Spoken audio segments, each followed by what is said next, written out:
Welcome back. Return of the Mac, M.A.C, Moss, Andrew, Carl, back in the building. Episode 199. What's happening, fellas? Yep. What it is. We back. Nothing much. What's going on this week? Not too much, you know. What I do this weekend? Oh, had my niece stay with me this weekend for a little bit. Yeah? Went to the pool yesterday. Oh, hell yeah. Chill for a little bit, you know. Yeah, she taught you how to swim? Shit. Yeah, she did. Oh, word. Nice. Yeah, appreciated that. Nice. Never knew. Well, you don't know how to swim, do you? Me? Yeah. Like a fucking fish, dog. Like a fucking... There we go. You would think that mermaids are real. Or mermen were real if you saw me in the water. I doubt that would be my first thought. Bro, I can swim. I'm self-taught as well, too. With You swimming. want Self-taught, bro. Extra cookie for that? I'm just saying. I mean, ain't nobody have to tell me nothing. I went to the pool one day when I was 7 years old. I left and I was swimming. But Just like that, By the end of the day, I was swimming. All right. Just saying, good for you. I guess he can swim. I can swim, bro. I'm not sure what else to say to that. That's all I did, though. I can swim as well. I assumed. Why? I assumed you could swim and shoot threes, but you actually can't shoot threes. Hell well.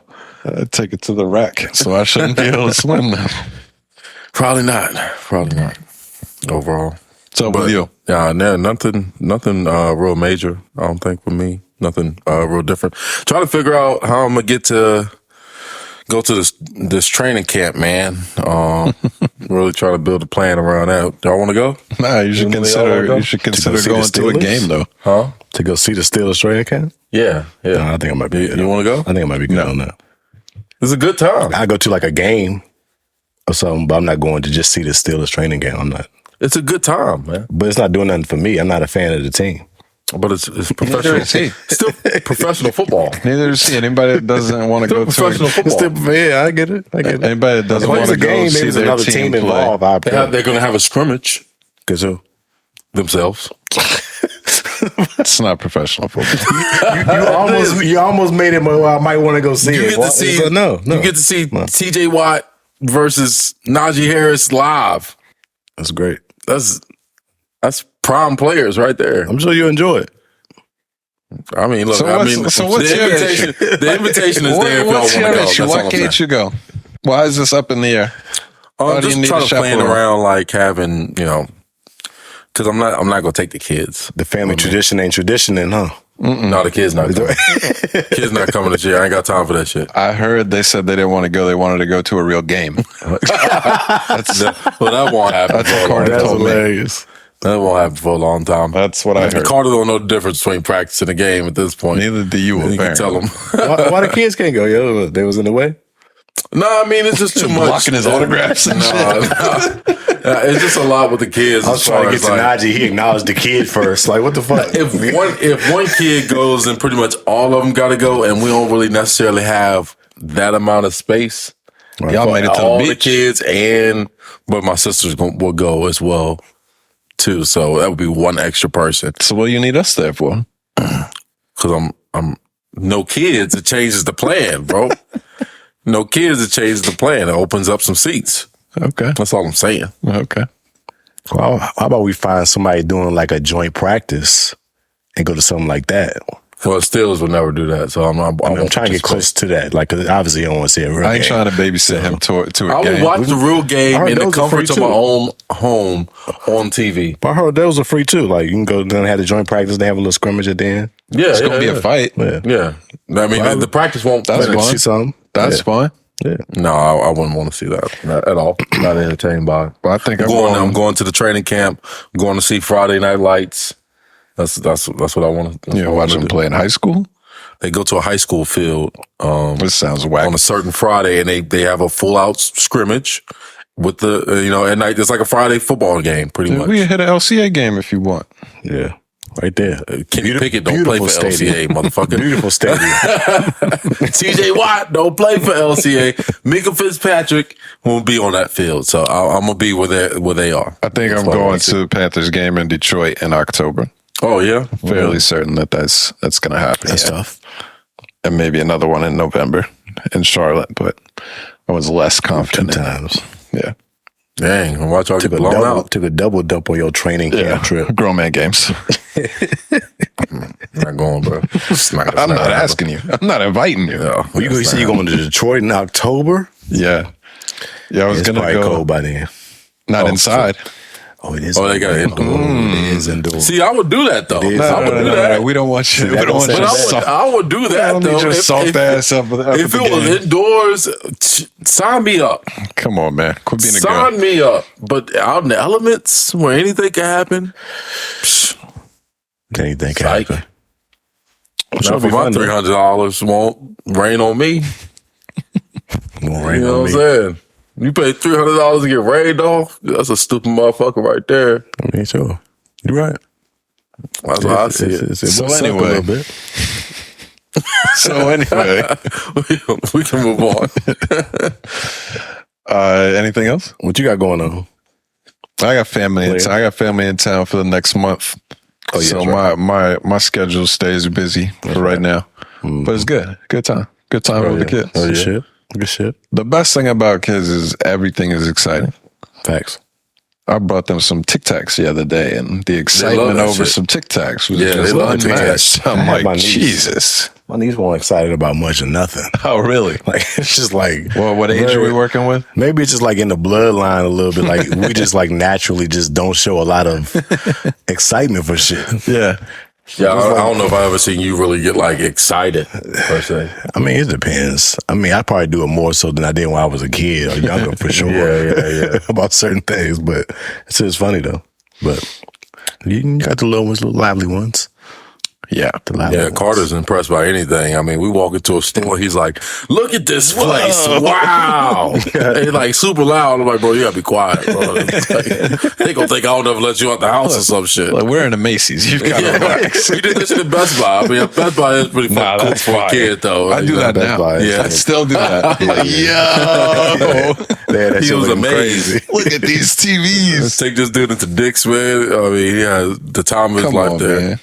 That's where you had to go? Dick's? It's a fucking sports goods place, bro. Stop it, man. That's where you- Stop it, That's bro. where you had to go. Stop it, bro. It's sports so goods. Then you walk up and see the sign and say, "Wow, Yeah, it's not just the name. It's like oh yo, It's pretty big. there's That's thousands funny of as shit. stores that he could have used. I gotta take him to Dick's. that's funny as shit." Yo. Everybody knows What if y'all walked into Dick's and he was just like, "Hey, yo." See, be here, bro, and be a fat Joe and say you're like Dick in Kansas. Oh, yeah. He really should have called himself when he said, That's funny. Great Hey, what's up with Fat Joe's sprayed on beard? When are you gonna get rid of that shit? That shit is not real. It's kind of a thing. Yo, man. that shit is not real at all. And it's so noticeable. It's It's like, DJ Khaled. it's like, yo, that shit is just stubble all the time. Like, it's never anything else. It's like, it's clearly sprayed on. Facts. But at what point do you make that decision in life? It's like, I can't grow a beard. I'm going to get that shit sprayed on and like feel confident about myself when I walk at the house. I don't I know. don't know. I've never done it. I mean, you know, you can't sweat or nothing. I mean, I'm sure they got It's like a levels permanent. of it to where it won't just start dripping off. you know, You get it tatted. if that's serious, he might as well get it tatted on. Can't get it. Can't Might as well get it Like, tatted. these artists are serious. Yeah. You make it look real. But yeah, I just had to get that off. I was looking at that shit like, yo, that is fucking crazy. And people step out the house like this and think motherfuckers won't notice. I like Dick from Kansas. That shit was wild. He so doubled funny, down bro. on it too. It's such a funny one. But yeah, where we at? Into it? Yeah, so you said we wanted to start with the Titanic. Yeah. Oh, yeah. Let's start Story with of the that. week. We haven't really addressed it at all in the past couple weeks. Has it been going on now, though? At least about 2 weeks now. I don't think it was really a story the last time we recorded. I maybe literally it was started like hearing one or about it something. like 4 days ago. Last time we recorded, they was about to go on or some shit like that. It was about to happen, I think. I'm not sure. I don't know this. I don't remember. I can't remember the timeline. But anyway, that's all every motherfucker been talking about here lately. Why, I don't know. I gotta be honest, I think it's the most boring story of all time. I have no interest in it, but it's literally everything you like turn on, pull up. It's just everywhere the last Why do 3 you or think 4 it's boring? days. I'm getting to the point where I'm having... I just don't think I It's don't hard find for it me to have interesting. I empathy don't know. for much of this shit anymore, yo. Like, y'all not gonna get my feelings in none of this shit. Like, what we Well, talking yeah, about? I don't necessarily I mean, it's some level of empathy. It's just still like, Why is that? You got empathy for it? I mean, people I lost do. their lives. Why wouldn't we? But So I why don't, wouldn't yeah, you? let's stop there. I don't Let's know start these there. people. The situation, if you just explain the situation to me, everybody paid $250,000 to get inside a tube that probably cost $5,000. That just dropped straight into the 2 miles down in the ocean. Sounds like a death wish to me. Whatever happens, you knew was a possibility of happening. oh yeah, for sure. I mean, It's hard for me to have empathy for the situation. Yeah, I get that. I mean, it's still a little bit. I don't say I don't have like none at all, but of course, I mean, it's a reason why I can crack jokes about the shit because it's hilariously stupid of what what they did. I think in my assumption anyway. It's but I mean, Dog. People the do steering stupid wheel is a shit with money. Logitech controller. It's a steering wheel. And you can't even steer. What the fuck is controller for? You can't even drive this shit. Think about that. I don't know what the controller was for. You can't drive it. It said it couldn't move. All it could do is drive. No, they can move. They can move it. They can change the degrees of like where it's How it traveling. goes up and down. No, it can't go. They had like the way it's designed is like it's not an actual submarine, right? It's a submersible. They were saying it was. It's like a smaller version of a submarine, so it doesn't categorize as a submarine. But apparently, yeah, like you said, it drops into the water. Apparently, from there, you're able to like steer it a bit, but they aren't able to like coordinate or see where they're going necessarily. They're supposed to get the signal, I guess, from like the home base to tell them like, oh, you're in this, location relative to the vicinity of where the Titanic is. And that's how they steer. And that's what the controller is. Then they look at it through a monitor. And I mean, to me, I think it was super stupid because it's like, what are you really down here to see? You down here to see a fucking wreckage, whatever, but it's through this fucking small ass hole. Like the window that they're looking through is one window in the submersible.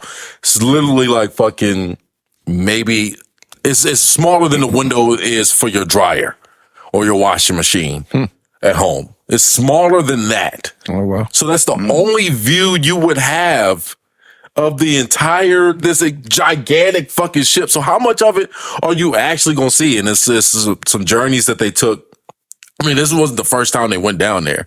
Apparently, another time they went down there, similar scenario happened. They got fucking lost. They didn't know where they were at. And the guy said the last 20 minutes, like right before they were about to leave, they actually found the Titanic, were able to see it. But the thing itself, the submersible itself doesn't have the power to, like, necessarily return its, like it is able to return itself to surface, but it has to be retrieved by something in order, like it can't just like, get to where it wants to go once it does return to surface. That's all it can do. It's like like 7 different fail safes it has just in case if anything goes wrong. It's supposed to like drop weights or do something like something supposed to repel or eject or something like that and propel it back to the surface. That should sound wild. Because then I heard none of that shit happened. The boat dropped them off and left. Why the fuck the boat leave if it needs something to pull it back up? Well, they're going to be down there for a while, I guess. But yeah, they said it's going to be down there 12 hours. It doesn't need anything to pull it back up, but it needs something. It would need something to retrieve it, and of course, they're bolted in from the outside, so they would need somebody to unbolt. As soon as you told me I got to be bolted into something, and then you dump me, I mean that sounds like what people do to dead bodies. That shit nuts. You know what I'm saying? That's a body you don't want to be found. That's what people do to that shit. I'm good on that. I don't personally see the appeal in it either at all. I guess that's why I haven't been very interested in it. It's probably just to do something that nobody else has done. Everybody likes to do. People like to do random shit. People like to go scuba diving. People like to do climbing the highest mountain. I don't know. It's like everybody's got a different drive. If they wanted to, I don't know. Maybe they're Titanic enthusiasts. I remember being enthused with that shit when I was in elementary school. Riding something to go see a Titanic, that shit gonna look like a fucking aquarium. I'm gonna be able to see every fucking day. It's gonna be amazing looking. Yeah, right. It's not gonna be a fucking tube with a game controller and a 20-inch monitor. No. Y'all bullshitting me. You're talking from our perspective. I would imagine if you're a billionaire, the cost is not something that you're concerned with. And I don't know why they wanted. That's what I'm saying. So why are you riding in this cheap ass fucking submerging thing? Get a real submarine. That's what I'm saying. You making my point. Y'all should get some more expensive to ride down here, risking y'all's lives. I mean, I would agree with that. I don't disagree, but it's just, I don't know. To me, it's too much unknown out there in the water anyway. It's like you looking for the Titanic, you might find some shit and they might have. Who knows? They say this motherfucker imploded, but we don't know what happened to those people. They ain't get in it. You know, bro, you go down, we have zero clue. What is it, like 90% of the ocean is undiscovered? Or some shit. We have zero clue what the fuck is in the water. Don't play with shit like that. Don't play with shit like that. Motherfuckers get lost on the surface all the time. You know what I'm saying? And why would you play with shit? You want to go 2 miles into this motherfucker place where nobody's ever been? Yeah. And now you gonna stay with the motherfuckers because nobody... Right, I mean... Pitch black down there. It's dark down there. It's cold down there, motherfucker. And again, look, we just relatively, recently discovered shit like giant squids, maybe 10, 15 years ago. They're giant. You know what I'm saying? They're giant. These motherfuckers are giants in the water. We just discovered those. Why the fuck you want to go play around and stuff like that? I don't get it. And this also just further solidifies to me that we've never been to space either.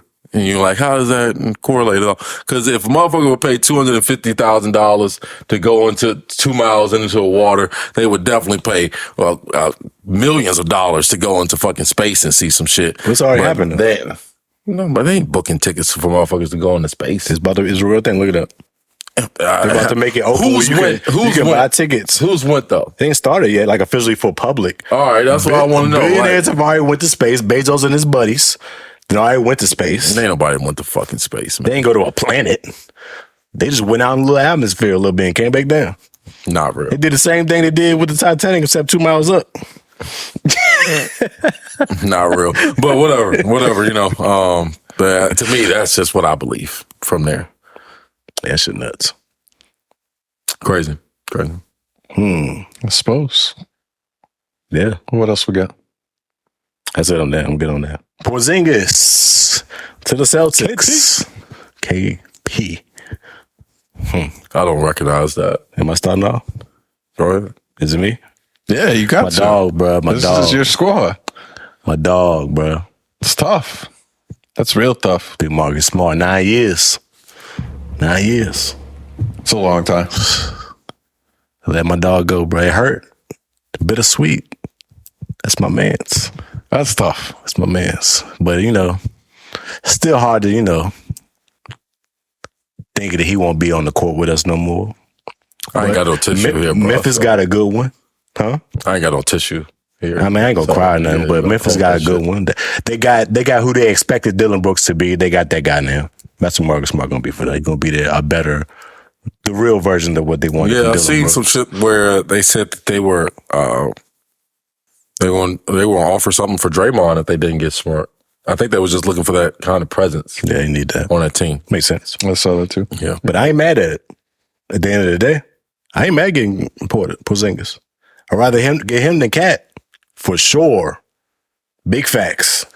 I mean, I like Porzingis, bro. I've always been a semi-fan of Porzingis. I think, of course, he hasn't lived up to the hype of what he was supposed to be, but I think he's a good player. He's been overall. On bad teams. Let's see how he look on a good team. Yeah, he's been on some decent teams, but he hasn't been on an actual contender in his career. So we'll see how that looks. I just think, overall, the Celtics had to do something. They couldn't just sit there and say, let's run it back again for the umpteenth time. They could have. You've done that too many times, though. That's the definition of insanity, they say. Every year we've added a different piece.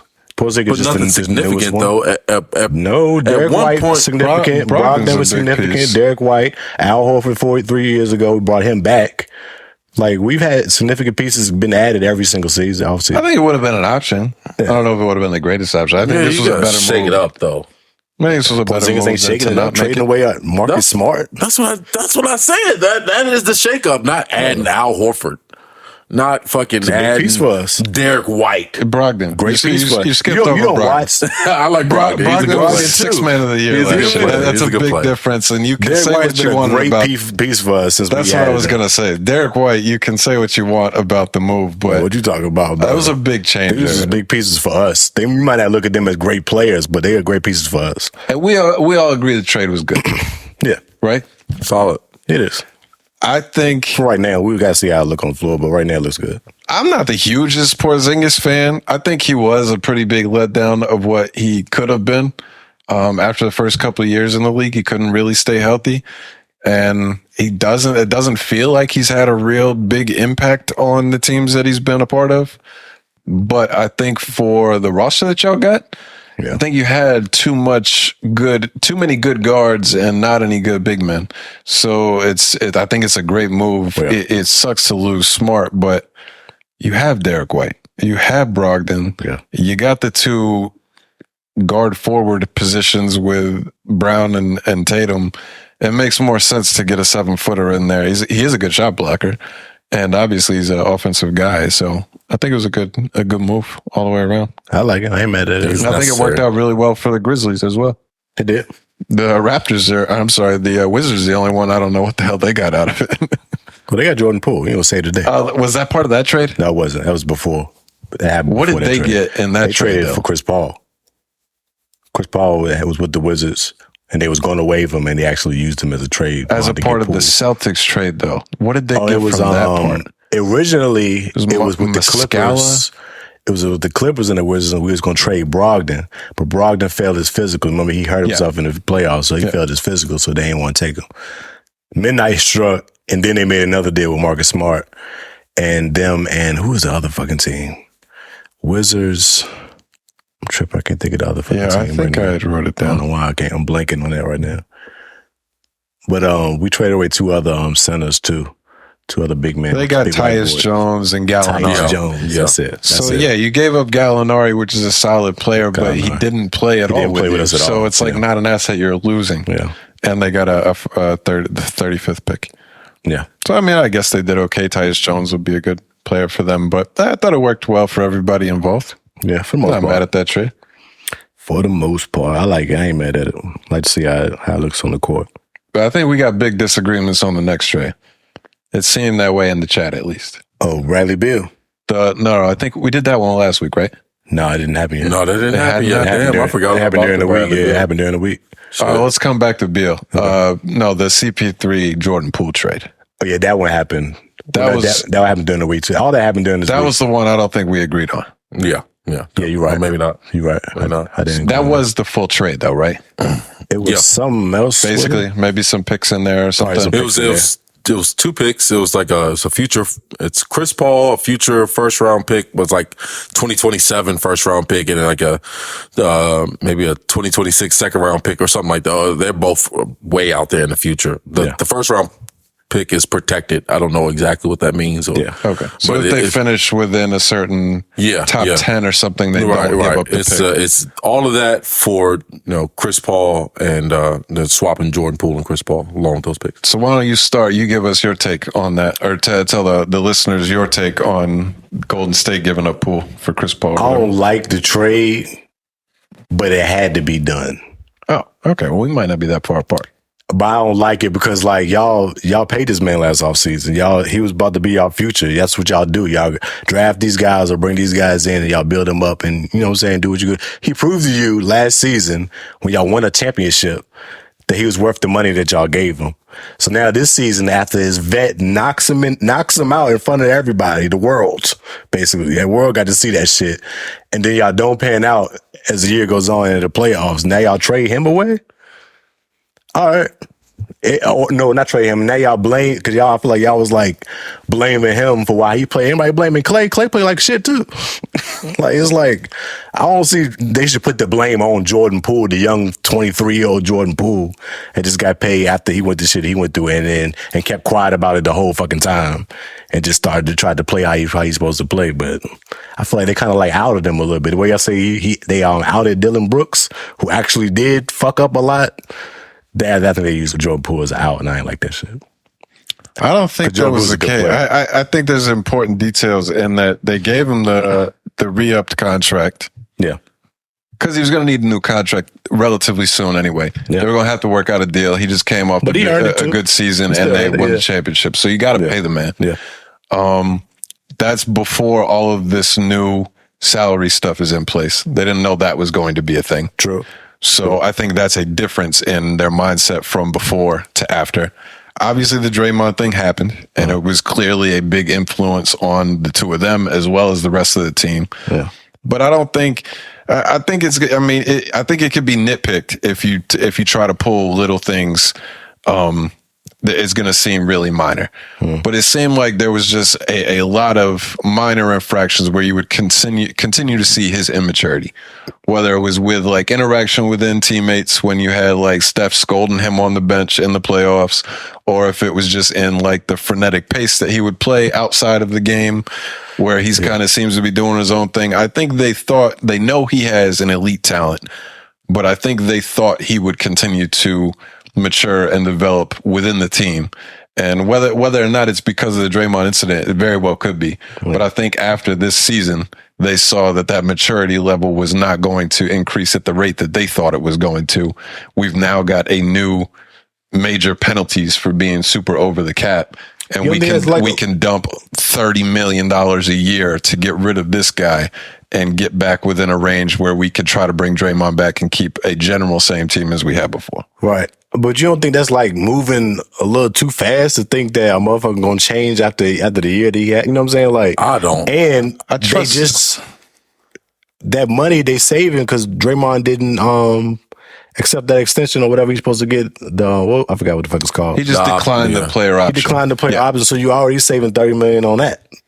Yeah, but so they want him back. But I feel like when you make a mistake though, do you not correct that mistake, or do you just sit there and just say, well, I think it might get better? I don't think he made the mistake. No, well, I'm talking about Golden State. They made a mistake giving him that contract. That was the mistake. Well, hindsight is 2020. After a year and they ain't pass the second round. Well, yeah, but so you blaming Jordan Poole when do you make the move? Do you wait 2 years now for him to show you the same shit again, and then now you just paid him some more money for him to show the same shit? My thing is, why is all the blame falling on Jordan Poole's shoulder and not nobody else? I don't know why you think it's blame though, because I don't think it was done at all. I think it was mostly done for financial reasons. Clay made a lot of fucking money too.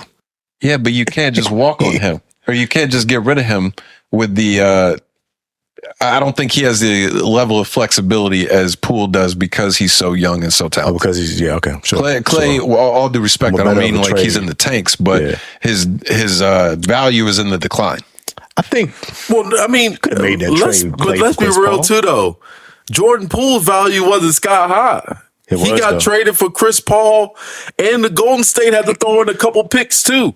Right, to get rid of $30 million. Yeah, for the next 4 years. But still, I mean, his value is Chris Paul. You got traded for a 38-year-old player at the same time. Yeah, that's another one why I feel like they got fleeced. You trading a future player for a guy that may give you 2 seasons. Oh, I don't see it as a fleece at all. I think that's all they shooting for is 2 seasons. They got an older team. They needed a serious basketball player. Again, I don't think Jordan Poole was a serious basketball player. Is he very good at it? Sure. Is he talented? Yes. But he's not a serious basketball player. I don't know how to judge if somebody's serious about basketball because they played bad or not. Like, I don't think that's something you can say. It's just a personality thing to me. And I don't know. I don't know him personally. It's just from what I can see from the outside looking in. I don't see him as a guy who's mature. Like you said, he's developed in that way. I don't think he takes it serious. I don't think he's that guy that's in the gym early, leaving late. I don't think he's that guy. I think he wants. I think you can only assume that he's more mature than you putting out for him because he ain't never said shit about this Draymond shit. He can't say nothing about it. But as a 23-year-old and just got your money, getting knocked out in front of the world, and you ain't never said nothing about it. In the social media era, these social media kids, he never said nothing about it. Never did an interview, never did a post. I'm sure it's coming out. That shows a little level of maturity to me. I'm sure it's coming out. Because most of these kids would have said something. But he also just got paid. He just got paid $40 million though. That happened after he got punched. Right, but I'm just saying, then they paid him. No, it didn't happen after he got punched. I think he got paid afterwards. No, it was he got paid right after the championship, pretty much. Him and Wiggins. They were saying that he was getting loud after he got paid. Right. That was the order for sure. And that's what I'm saying. He does deserve credit. But still, he deserves some credit. He kept quiet about the whole. He ain't heard a peep from him. But that's him being a part of the Golden State Warriors and him telling like that takes some maturity though. Like they ain't with him when he go home. Sure. They ain't with him when he go home. Sure, no doubt. But it took him. But look, I mean, at the same time, people say like, "Oh, he got punched." Like, what was he saying to get punched like that? We don't see Draymond just punching motherfuckers that he played with all the time. Part we don't know. Right. I think it's a motherfucker who got paid and started acting like a motherfucker who got paid, just being more of himself. After that, that's what I see. That's in all Jordan assumptions. Poole. That's you don't know what I think to be facts. Bro, we'll see. That's why I think it's a perfect fit for Jordan Poole. The man that apologized for it took blame for the situation than what he did. Jordan Poole ain't apologized for nothing that he said or did. Do you put any weight into the fact that the Warriors felt like they needed to do this? There's certain, a little bit. There's certain franchises that I think earn a level of I don't even want to say professionalism isn't exactly the word I'm looking for, but if translated to football, if the Patriots or the Steelers make a move to get rid of a player that's very talented on the field, I kind of lean towards they knew what they were doing. They saw something within that personality that they determined was not good to have at the team. I ain't saying there's no reasons to make the move. I just have some reasons why I think they shouldn't have made the move. And they had a new management now. Mm-hmm. The guy that brought them all them championships and made that team, he gone. Yep. They got on, what's his name? Is it Hornacek? Who is it? Dunleavy. Yeah. Dunleavy running the show now. So he changing shit up. He doing what he want to do with the team now. It's different. So you got to put that into the equation too. Yeah, I don't know if McCall would have made that same move. It wasn't his draft choice. You know what I'm saying? Exactly. Like it wasn't a guy that he had chosen. Matter of fact, he may have decided that's not a guy I want to say, am I tripping? I heard something that he did draft Jordan Poole. Dunleavy? Like I think he was like had another he was position like within the team, and it was his suggestion to bring Jordan Poole in. Because why wouldn't you? He's a talented player. Yeah, he's clearly nothing's changed about that. I think that's what I seen. It's just all about work ethic, and then blending with the team and the culture at that point in time. After that, and I just feel like after they paid him, he no longer blended with the team and the culture. I mean, that's. Ultimately, and then that probably, hindered his performance as well. So I think, again, when they made the sign, and I said, I think a year from now, Golden State's going to regret this. And they did. And they made the appropriate decision, after that. I don't know. Yeah, I mean, this is complete speculation, but it is what it is. I'm going to stand on it. I bet Poole's happy to be gone.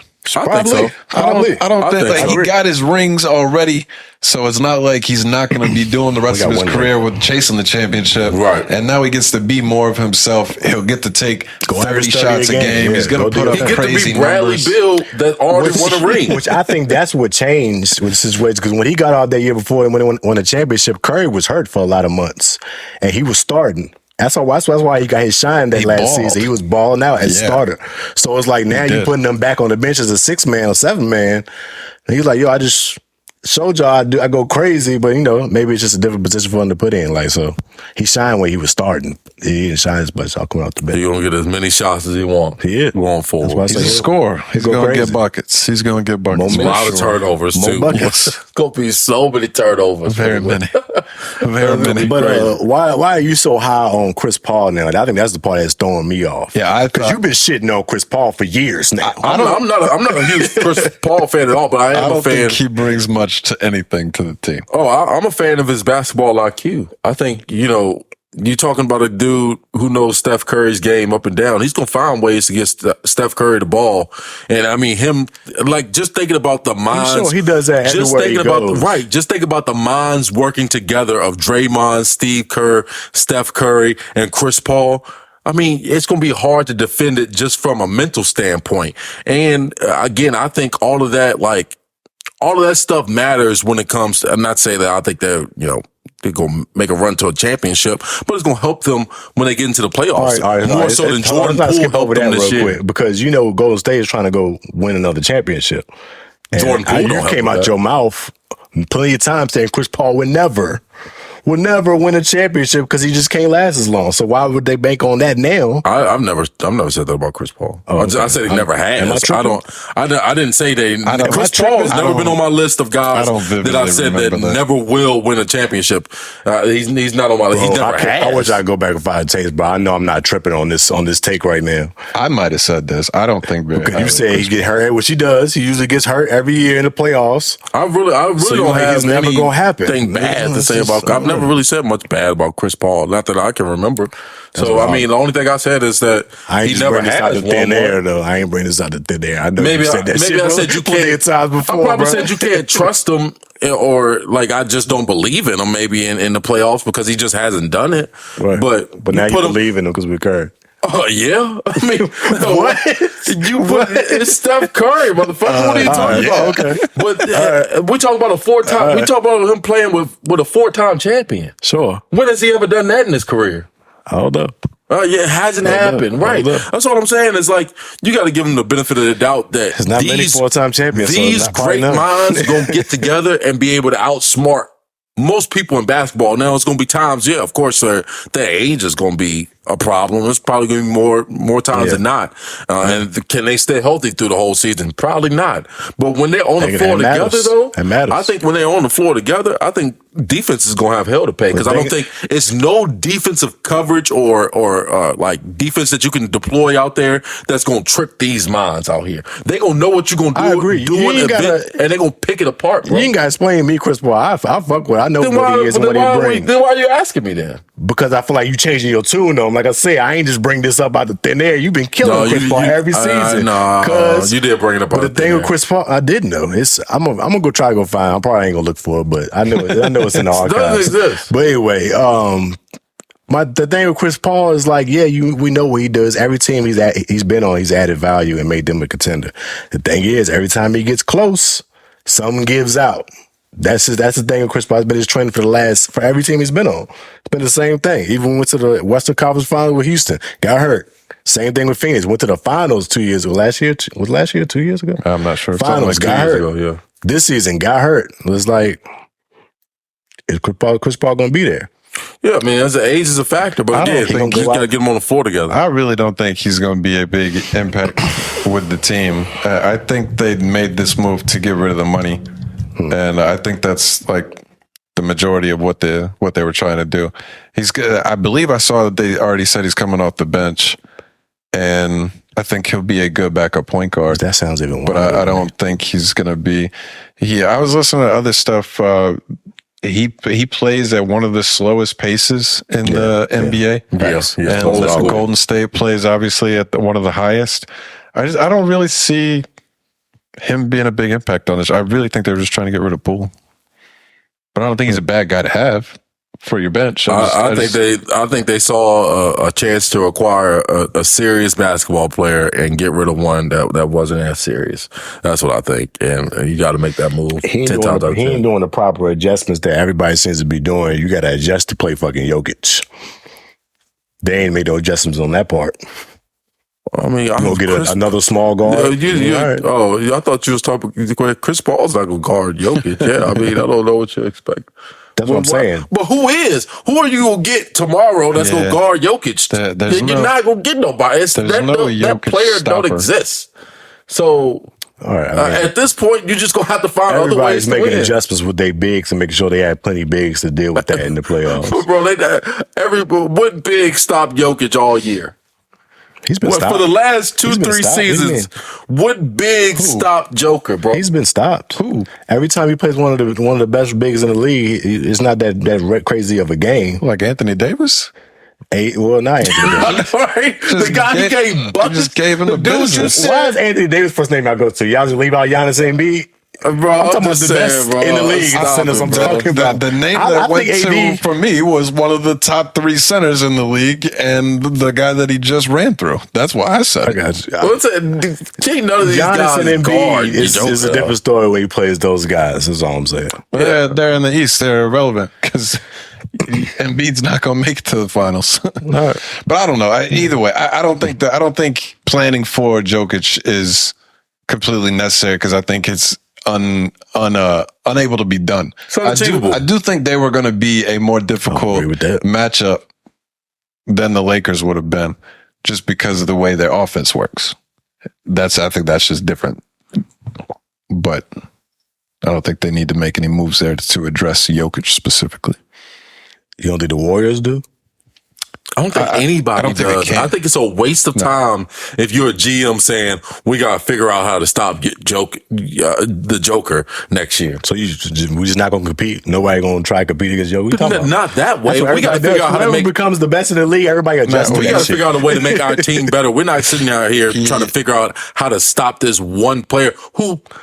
Realistically, can't be stopped by one guy. You need a defensive plan, a defensive structure to stop a guy like Jokic. Sure. It's not just, we need one player out here to shut this guy down. I say one player, man. They don't exist. It takes more than just getting one player. I'm not saying just get one player. What guy can you trade for today that a team is willing to give up that can come in and stop Joker?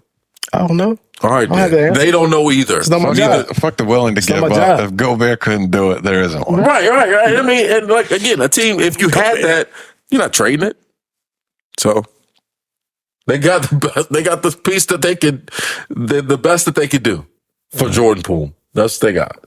I got you. Yeah, that's how I see it. Dang, I ain't no Joker's was the unstoppable force of all time, though. I ain't know that. I mean, he kind of proved that. I think he got one of the highest shooting percentages for a center of all time, right? He's like top 3, I think, or for a big man. I know that, I mean, he's shooting like 60% for his career, or plus 60% or something like that, ain't it? For his career or some shit. Well, like, put it this way. Put it this way. Or take it back to like when Shaq was in the league. Teams weren't. I would say teams weren't trying to figure out how they can stop Shaq. They're trying to figure out like a counter punch that would make it where he can't overtake the game. So you could say like, we're not going to be able to stop Shaq from getting buckets, but if we run and make him have to get up and down the court nonstop, that might be our best way to try to beat the Lakers. So there is like game plans you're going to make to try to knock those teams off, but like there's nobody that was going to come in and stop Shaq. You know what I'm saying? Sure. I never said that it was like, you just need to get just one player to deal with Jokic. No, adjusting is a lot of things have to change to incorporate in your team. If you know you're going to have to beat this guy to get any further than you want to go. Maybe get smarter. Maybe get more serious.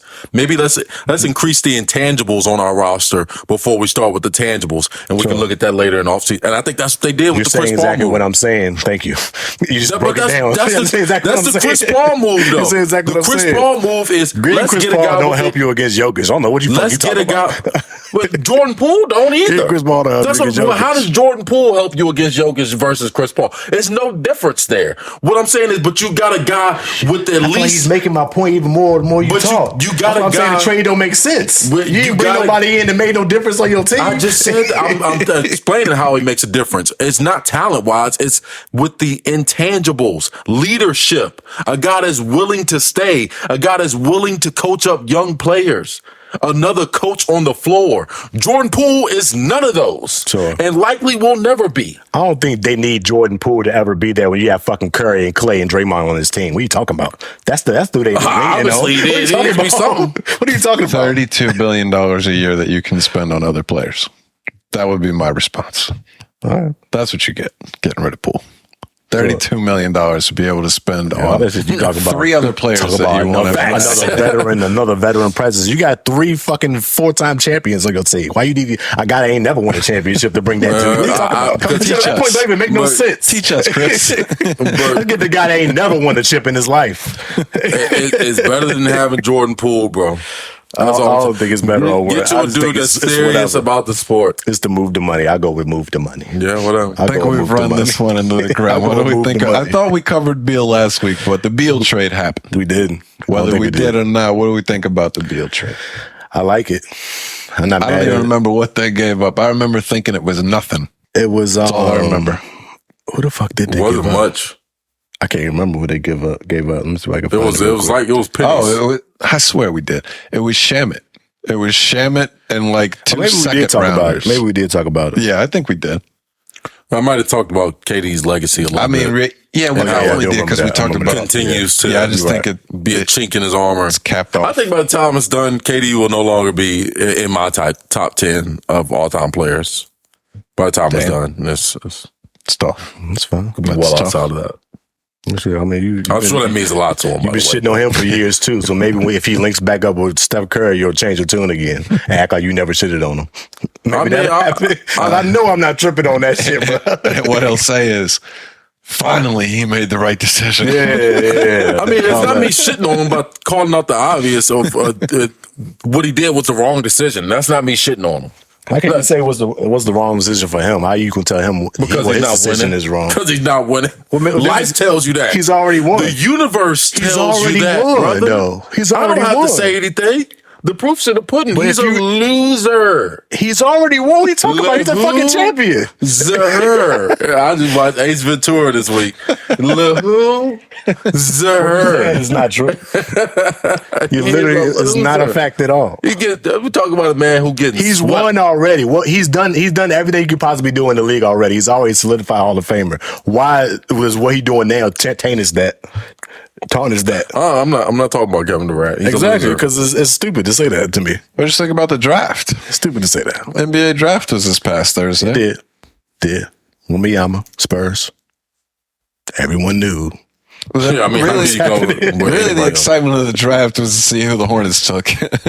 Yeah, and Scoot was going to go. I wanted to see where Scoot was going to go. Yeah, well, he ended up going number 3, right? That was the Hornets' decision was, are we taking Scoot or is he going third? So, yeah they took Brandon Miller. I think I saw Moss the night of the draft a little bit later. I told him, like, the ceiling on Brandon Miller is high. Like, he's a 6'9" dude that has a pure shot. Take a ball. He could end up being like a big time superstar NBA guy. Yeah. But Scoot just looks next level. I'll Seems like the obvious pick. I mean, I get that you want the height, and Scoot don't have that. And they have LaMelo. You got LaMelo. That's the conflict. You got a guy who's going to handle the ball a lot. But I would just put them both in the backcourt and say, hey, do your best. Yeah, let's see what we can do. That dude is super athletic. He can shoot the ball well. He looks nasty. He's training with Steph Curry. I think he's gonna be a good player. And outside of all that, because I heard his shooting is like one of the attributes he needs to work more on. Dude is just a freak. Yeah, he just looks big for his size. He can jump. He just looks nasty. He can jump out the gym. He looks nasty, son. Yeah, I'm excited. I think overall he got just a good offensive game all around. So, I like Scoot. I'm excited to see what he does. I like Scoot. I'm not really familiar with a lot of Brandon Miller's game. I'm more so familiar with like the other shit he got involved in there earlier in the year. But everybody said that he was a certified shooter on and off the court. But I mean, everybody said he was a good player back then. So I'm assuming nothing much has changed. Boy can't shoot the ball. He can get some buckets. They're the twins. I have no idea who they are. Heyman and Usar. So I didn't even know until after we had our conversation about this. They playing in Atlanta Pro League. That they never even went to like the G League or anything. They played in a completely made up league. It's Atlanta Pro League.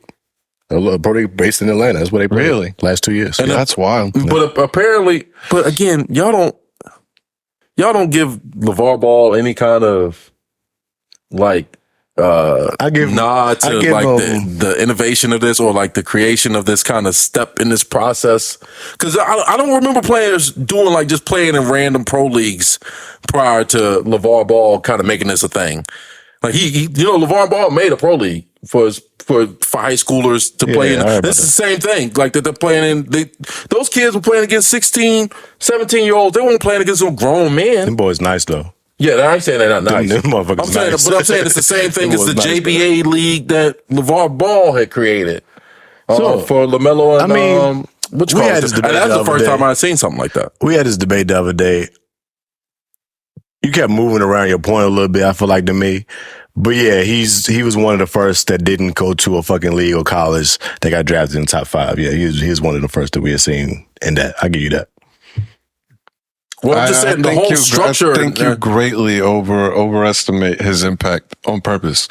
I mean, I don't really feel like laying out every argument that I had looked up that night, but Like I had told you, this has been a thing since when the NBA went from allowing high school kids to come into the draft to not allowing it anymore. Yeah. From that point forward, there's been a presence of people trying to find out ways around that. I had mentioned that I don't know if he was the first one, but in 2008, Brandon Jennings was one of the first ones that decided to go overseas straight out of high school, play 1 year, and then get drafted. He went top 10. Between then, there were guys, the majority of them didn't end up working out very well, but that was like a route that was paved. You lose a little bit of, draft stock when you don't go to a college or but I think that's changed now too. It changed a little bit. That's what I was going to get to, is that like that was the initial time that we first saw people trying to figure out a way around that rule. After that, the G League a few years later gets developed and actually becomes a legitimate thing. And then I mentioned Darius Baisley because he was committed to Syracuse, and I believe he was the first person to go straight to the G League. So he did that. That was like 2016 or 17 or something. So like there has continued to be people trying to find a way around doing the college route. And LeVar certainly paved or created a new lane in sending LaMelo overseas in high school, and then also trying to do his own created league that didn't end up lasting that long. But I just don't think I don't think he's like the paver of these methods, because the one thing that I thought he had done uniquely is not something that people have continued to try to do in going overseas in high school. Now they're doing, I'm not aware of this Atlanta League, but I've heard LaMelo had the fame. Well, there's more options now. They didn't, but when LaMelo was coming, they didn't have the options of again, he had to literally create his own pro league for him. So, I mean, he could have went to the G League. They didn't have the G League. The G League was the same. He couldn't do it in high school. Right. And it wasn't the same as what they have. They have the G League Ignite shit now, which is they're doing the smart thing and turning the G League into a legitimate minor leagues like baseball. Right. They didn't do that before. So you saw how this was the first draft that I had noticed how many were coming from the G League. It's only been like since the LaMelo draft, it's been like one player in the top 10. From the G League Ignite team.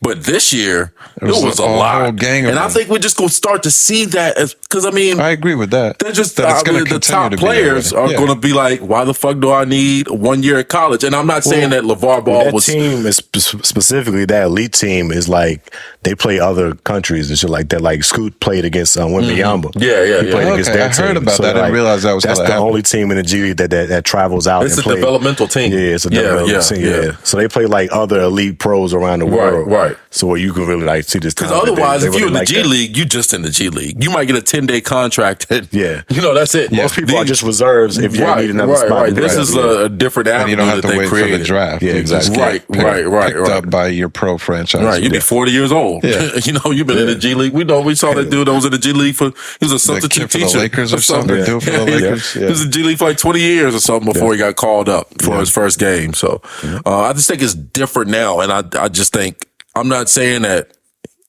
he was the pioneer of it necessarily, but I do think he put the idea of it into a lot of kids' minds, especially with how impactful LaMelo was at that point in time. Like LaMelo was everywhere when you turned on ESPN. I think it's dangerous though, because Melo got a lot of shine. He had a lot of eyes on him young, especially with his brother being who he was or whatever, and which he ended up going to college.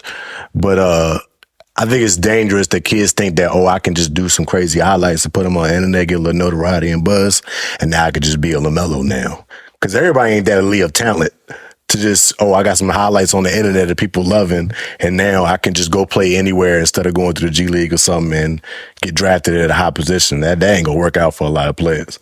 You know what I'm saying? It's a very small pool of players. But a lot of it don't work out for a lot of players. It's very few players that's gonna make it to the NBA regardless. There's no you saying like he opens right. Yeah, but were you saying like he opens up that lane? I think he opens up that lane to people that shouldn't be thinking to go that route.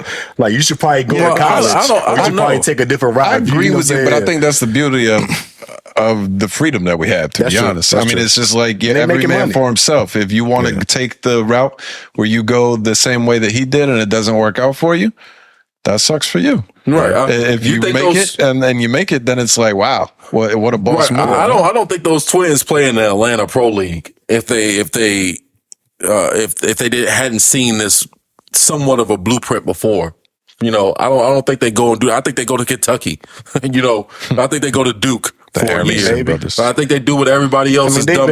I think they do what everybody else who was successful or drafted in the top 10 had done before them. But now we see a lot of other people that were successful. You're saying they did that because of Melo? I think he started a trend, and I think you could call it a trend now because we see it more frequent than we ever have in the past. I don't think you can call something a trend that many players are not going to be able to do. Trends means a lot of people can be able to do that shit. And we just named a bunch of players in the last 3 years who went that route. I mean, it's trending. It's not a bunch. Would you say it is trending towards? It's trending more than we've ever seen. So that's a trend. We got 3 in the top 10. That's crazy. I mean, I would say it's a trend, but I just don't attribute it to LaMelo specifically. We had to start somewhere. I'm sure that what they did helped to expand the amount of people that knew that there were other options. Right. I'll give them some credit. I wasn't co-signing. You could just end it and say it's all about when the NBA started the G League Ignite shit. That's what started this. Like, all right, that's fine. It just, to me, it's not a coincidence it happened right after LaMelo got drafted, or right in that same time frame, knowing that, hey, some other kids might want to take this route. And so let's keep them here, Even though it was talking about like 4 out of the 5 didn't go to college, 3 of them was pro league players instead of going to college out of the whole 30 in the first round. It was just those 3. Right. It wasn't any more. So I don't think you can call that a trend. Those were the anomalies. Yeah, those were guys that people were looking at since they was in high school already. Anyway. Right, but it's trends based on the last 3 to 4 years. It's not based on just this one draft. And it's only going to be a few players that can do it because, how many players are good enough to do it anyway? How many players are good enough to be one and done anyway? That's why I don't like the trend word. That's not a trend. That's an anomaly. Anomaly is going to get to this level. A trend, it just means tracking. It doesn't mean the frequency of something. It does mean the frequency of which it happens, but it's just tracking it. It doesn't mean the abundance of. If you had none in 2020, 1 the next year, 2 the next year, 3 the next year. Right. Those are still minor numbers, it's trending up, but it still is a trend. Yeah, it's still trending in that direction. More, and all I'm saying is more so than we've ever seen before. So it had to be something, something going on. It could just be the NBA Ignite team or whatever. But where I lean towards. It makes for better basketball in the league to get the best of the best and all that kind of shit. But I tell you what, it ruins the draft. Because I hadn't heard of half of these people that got drafted. Never played. And I was listening to stuff afterwards, comparing with the NFL draft. And just the fact that there's one way to get to the NFL. And college football is like a massive sport in itself. Once the draft gets going, there's so many names you're familiar with, so many people that you watch play. You go to the NBA draft and you've heard of 2 of the guys all year, Scoot and what's his name? But I still haven't watched Wembanyama play. I've seen a highlight from here and there, but I've never watched him play a game. Yeah. So it kind of ruins the attachment for a fan, but it is what it is. You want to get the best players in. I'd rather have a bad draft night and they'll never make the NBA draft a big deal because of that reason. You don't have any. Well, I think it used to be bigger because it was all college guys. Right. It'll never go back now. No, NBA draft probably will continue to dwindle in viewership, I would imagine. Just post that shit on Twitter from now on. Yeah, who cares? I mean, give us a good playoffs. I'm with it. But I'm not going to sit around and watch it. Yeah. I really don't have any other big takeaways. There was a few guys that I saw that went kind of later on. I think could be good players in the league, but not like big breakdowns of the tape here or anything. Yeah, I got too much. We ain't even have a pick, so. Yeah, that kind of sucks. When we focus on that, takes the excitement away. That Keontae Johnson that we had talked about got drafted. Dude from the fuck school was that? That made the run. Nah, Noel is the point guard. It was the guy. Same team though. Oh, from UConn? No, same team as Noel. Was it Kansas State? Kansas State. It was Kansas State. Yeah. Dude that had the heart condition. He got drafted. Oh, okay. So that was cool. And I did see Marquise Noel signed with somebody after the draft. He didn't get drafted, but I want to say he signed with the Raptors. Made the team. Yeah. Well, that makes sense. They about to get rid of Van Fleet. Yep. Yeah, somebody's gonna get a good point guard there. Well, let's get to some music. Plenty of basketball there. New music. Summer continues to heat up with the new music drops. Big one this week, Mr. Young Thug. Thug drop. From the pen? Surprise album. What you think? So to speak. 1 week out. I thought it was pretty solid. It sounded like a real expensive album. Real expensive album. Trying to help pay a couple bills right now is what it seemed like. His are always like that, yeah? With the features? For the most part, he gets a lot of features that he want, for the most part. I would hope so. A lot of expensive beats, Metro Boomin, top tier producers and all that. Sounded good. I liked a lot of the tracks on there. Of course, you didn't get a lot of, you could tell they was old verses. You're not getting no recent verses from Thug of him talking about what he going through in the trial and shit. It's all shit that he probably did last year, 2 years ago. But a lot of hard tracks. It was a few tracks that kind of sound like you could subtly, subliminally put that was he was saying about Gunna, but they old tracks, so it was probably just general talking about shit and they applied it to him. Yeah. But the before the album dropped, it was a few clips that leaked. Y'all see them shit? I think I sent a few in the chat. I saw the Academics joints. I don't know if they're real. Huh? I don't know about the Academics one. Oh yeah, I listened to that, but I thought it was just one. It was two of them. One of them was apparently a call that he was making a little baby, telling him to. That's what I meant. Do the song, Buddy or something like that. Yeah, talking about little Buddy dropping his out. I guess he's supposed to drop it the day he dropped his album. To drop it on the same day, which didn't happen. And he had called Lil Durk and said basically the same messages like, "Yo, respond to him on my album. I want y'all to get on this record." They're supposed to be gangsters. It's weird. I don't know if it's real or fake or not, but because neither one of them on the album. So obviously the shit didn't happen. I didn't notice that. So I don't know. Yeah, it was weird. I was thinking like, oh shit, we're about to hear some shit on here then, but neither one of them got a feature on the album, so I guess they didn't get it in time. You think it could have just been a rollout shit?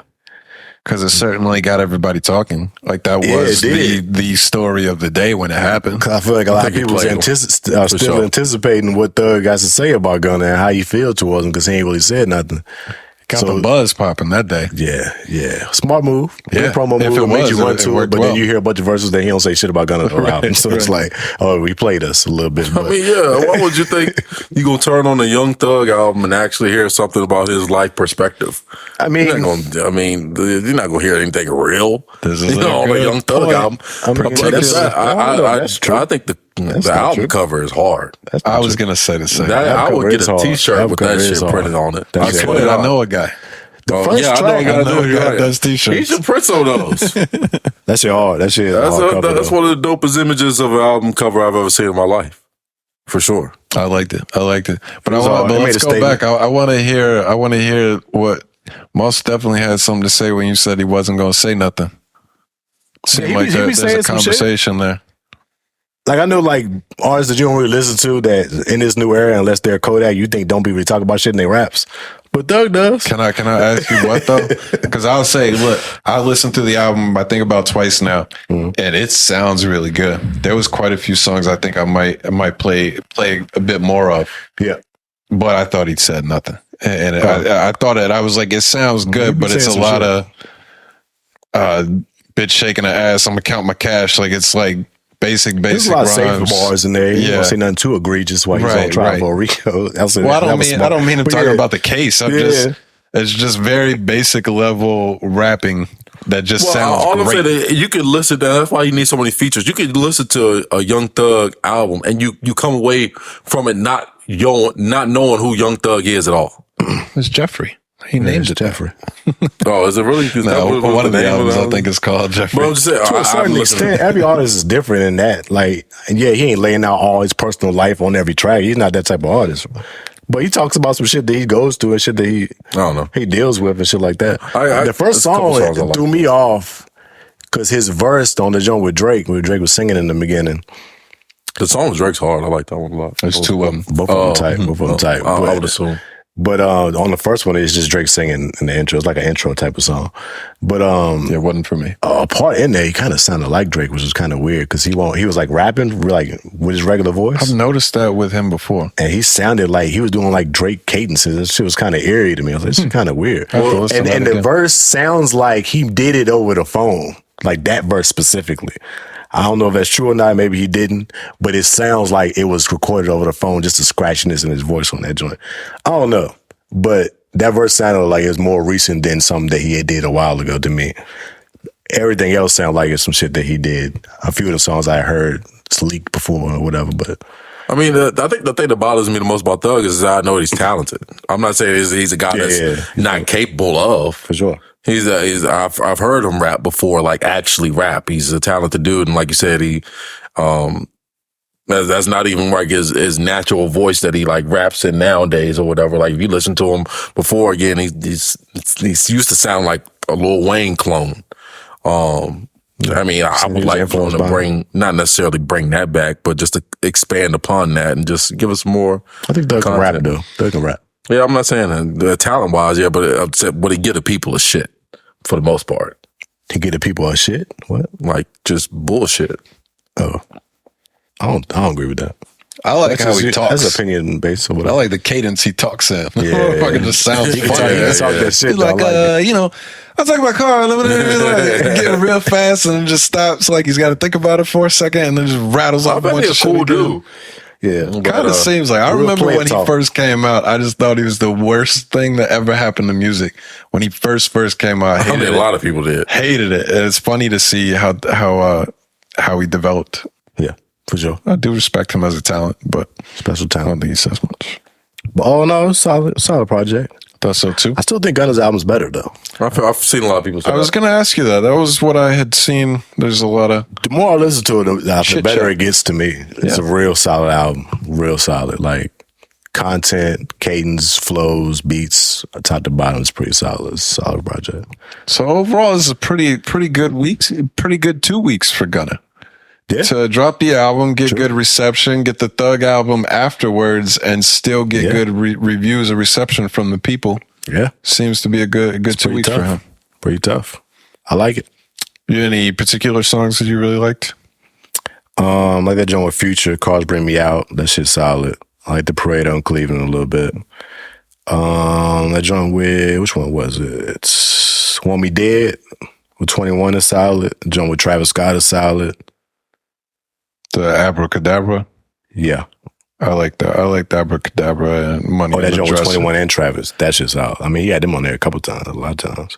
Hey, I like the Thug song without any features. Money on the Dresser is kind of fire. Man, yeah, it's a good one. Look at me go. It's a good record.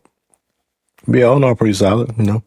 Put a couple scrap records with some top tier features on there and put the album out. Always works. Makes sense. It'll probably sell pretty well. Yeah. Definitely. I would imagine. What else we got? Anything else from that? I think that's it for me. Unless y'all got any more comments. I don't. I thought it was better than I expected. I was impressed. We get into the beef? The beef? Oh, yeah, we go there. Rap beef? Yeah. Old rap beef? Old niggas. Yeah. I mean, pretty much. A lot of the beef's been low. What are we beefing about? Go ahead, break us down. I mean, what we got? We know, like, the last couple months, Jim Jones did a few interviews where he was, saying a lot of things about Pusha T, not top 50, and then it's cool to have that opinion. Like, you might not think he's a top 50 rapper, ain't nothing wrong with that, but then he started putting little extras on it, saying shitting on his rapping, his album, like almost shitting on his whole career, or just about. So, as we know how Pusha is, like, he don't never really respond immediately to nobody. He let shit sit for a little while. And then we see this clip come up a couple of days ago it was Paris Fashion Week, Louis Vuitton thing. I think it's Pharrell's first time. Yeah, that's right. I guess like basically, what's his name? What's the Virgil? HNIC. Virgil and Louis Vuitton is that position of doing the men's line or whatever. Had a fashion show, all the stars was out. And they put out a little clip of that with them debuting that record with Clips, Pusha and Malice. I didn't know Mouse was on it too. Mouse was on it too, and Pharrell was on it. He sang the hook at the end. That's what's up. It's a hard record. That beat crazy. Can I tell you the one thing that is it's kind of funny, the one thing I thought as soon as I heard the snippet for the first time? Yeah. Spooky. It was spooky. Maybe. Spooky blow. That just makes me think That's all they do. He an evil villain. Carl got in my head with the spooky shit. Every time I hear Pusha rap, I'm like, yo, this shit's spooky. This motherfucker tell a hell of a horror story. He does. Yeah. So. It's fire. Sing you to heaven for the hell of it. What he said? Yeah. I was like, oh, shit. That was it. That's some dark shit right there. It's a hard bar. All I heard was the snippet. Is the song fully available anywhere? The whole song ain't out, but I've seen people have the whole song on like, Reels and TikToks and shit. But it's just solid though. I like it. It's all record. He got his shit off. So what did he say about Jim Jones?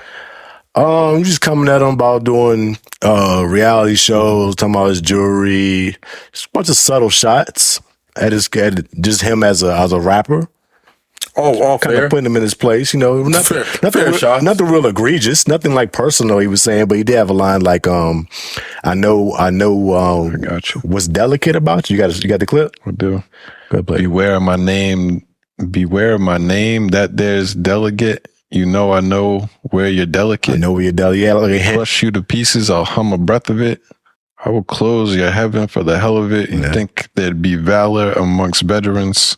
I'm watching your fame escape relevance. We all in a room, but here's the elephant. Yeah. You chasing a feature out of your element. Yeah. The Drake bar. Drake bar right there. So, look, subtle shots, like basically like telling them like, stay in your place a little bit. I see, heard your little shit you was talking, but stay in your place because this is not a lane you should want to step in. Just makes sense to me, I hold Pusha to a high caliber of diss raps. I think most would. I know you don't because you think he never won, but he did. But so it was solid to me. I liked it. Hard record. Just fly. Drop a diss record on the runway. Has Jim Jones have said anything back to it? He did. What'd he say? Response record. On the same beat. Ooh. Oh, was it? Yeah. I haven't heard either one of them. I really haven't seen much about this beat. Yeah, I have no.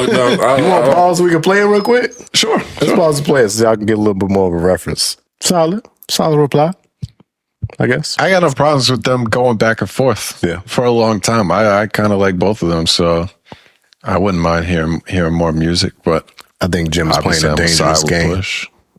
Pusha don't cut. He keep it light at first. And he warned you, but you already know he got shit loaded up. I think if he push responds again, it's gonna get a little personal. You said it's based off of one example. That motherfucker tries to cut deep. Yeah, but you say it's based off of one example. We've never seen Pusha It's not T. one example. Well, what other example do you have of him digging up dirt on somebody in a rap battle besides the fact that he just told everybody Drake had a kid? What other example do you have of this? Pusha T got it in Baby and Wayne, where it all started. What did he say about Baby and Wayne though that nobody knew already? What iconic diss record was that nobody remembers? Exodus 23:1. Yeah, it was a pretty big thing when he dissed Wayne on that record and Baby and that shit. I'll let you rock with he said stuff that people knew. I'm not saying he dug up the craziest things ever, but it was crazy as he did Drake. Remember that we're not going to record that much. I remember that record a little bit, but it wasn't like. It wasn't great. It wasn't. I know you don't think he does nothing great. I get. I'm not. I think Pusha T is a very talented rapper, but I think you just overstate it. I think people take one moment in somebody's career, it's like, oh, he's the best at doing this. Like, no, he did that one time. That's what happened. He did it against the biggest rapper in the game. So that's not a small feat. So, but is Eli Manning the best in the world because he beat Tom Brady twice? You know what I'm saying? You would say no, right? You put in words in my mouth. I never said that. I never said that made him the best in the world. You would put. I never said that made him the best in the world. Brady because you'd be like, oh yeah, he's a better quarterback. I never said that. I never said that made him the best in the world because he beat him. I never said that. Do we really think Moss thinks that Pusha's the greatest rapper? The way you talk about Pusha T, it's not what I said. Oh, he a top 10 rapper all time, bro. He top 12 at least. And Malice a close top 15. Like, no, bro, it's just average rappers. My personal list ain't got nothing to do with how you feel about it. But I never said because he beat Drake in their dissing battle that he's now the greatest rapper in the world now. I never said that. But he did defeat him. He took a L there. He gave him that L. That's set in stone. He bowed out gracefully and waved his flag and then started. And then went on LeBron's show and said, man, I can't believe he did that. And he went on LeBron's show and did that. This is one example, though. I'm saying, one example. What other example do you have Pusha T doing that makes you think, when this happened to Pusha T, what happened? You don't need too many more when you slay the king. You don't need too many more examples. When you slay the king. When you talking about, again, and just to put this in context, the king, again, was the R&B rapping nigga. The light skin, the half Jewish R&B rapper. That was the Do king. you think that's how I look at Drake? No, I I'm just never saying, said I that's don't the feel that king way you about talk Drake. about. When you slay the king. I feel like Drake is one of the best rappers of all time. I feel that about Drake. So the fact that he lost to him, it's a big feat to me. I mean, to me though, when we talk about rapping, is a different realm. They're not close as far as rappers go. It's rap on some street shit, maybe. Yeah, it's different. But as far as rapping, I mean, goes, sure, I kind of said that by saying that I feel like Drake is one of the best rappers of all time. I don't look at him as the rapping, singing guy. Yeah, he does that, but I think he raps better than most everybody. So I don't look at him like that. So that's why, to me, for Pusha to beat him, seems like a large feat to me. Even though Pusha's one of my favorite rappers. I mean, look, and before I met y'all, Pusha T was one of my favorite rappers too. But y'all just took it to a different level of like insanity of how good you think Pusha I think you just want to accept the fact that Drake lost. That's all. That's your problem. That's not us. I'm not talking about that. I'm just talking about like just any Pusha T verse to me hasn't changed over the past 15 years. He's never rapped any different. So I don't get why anybody thinks he's just like such this elite Nobody rapper. ever raps any different. Everybody raps how they rap. No, they don't. No, they don't, bro. Drake got hella flows. Even Jim Jones rapped different from now than what he did back in the day. He does. Can you admit that? So don't everybody rap the same. He just sounds like Jim Jones though. Drake just sounds like Drake. Yeah, he's not a changed person.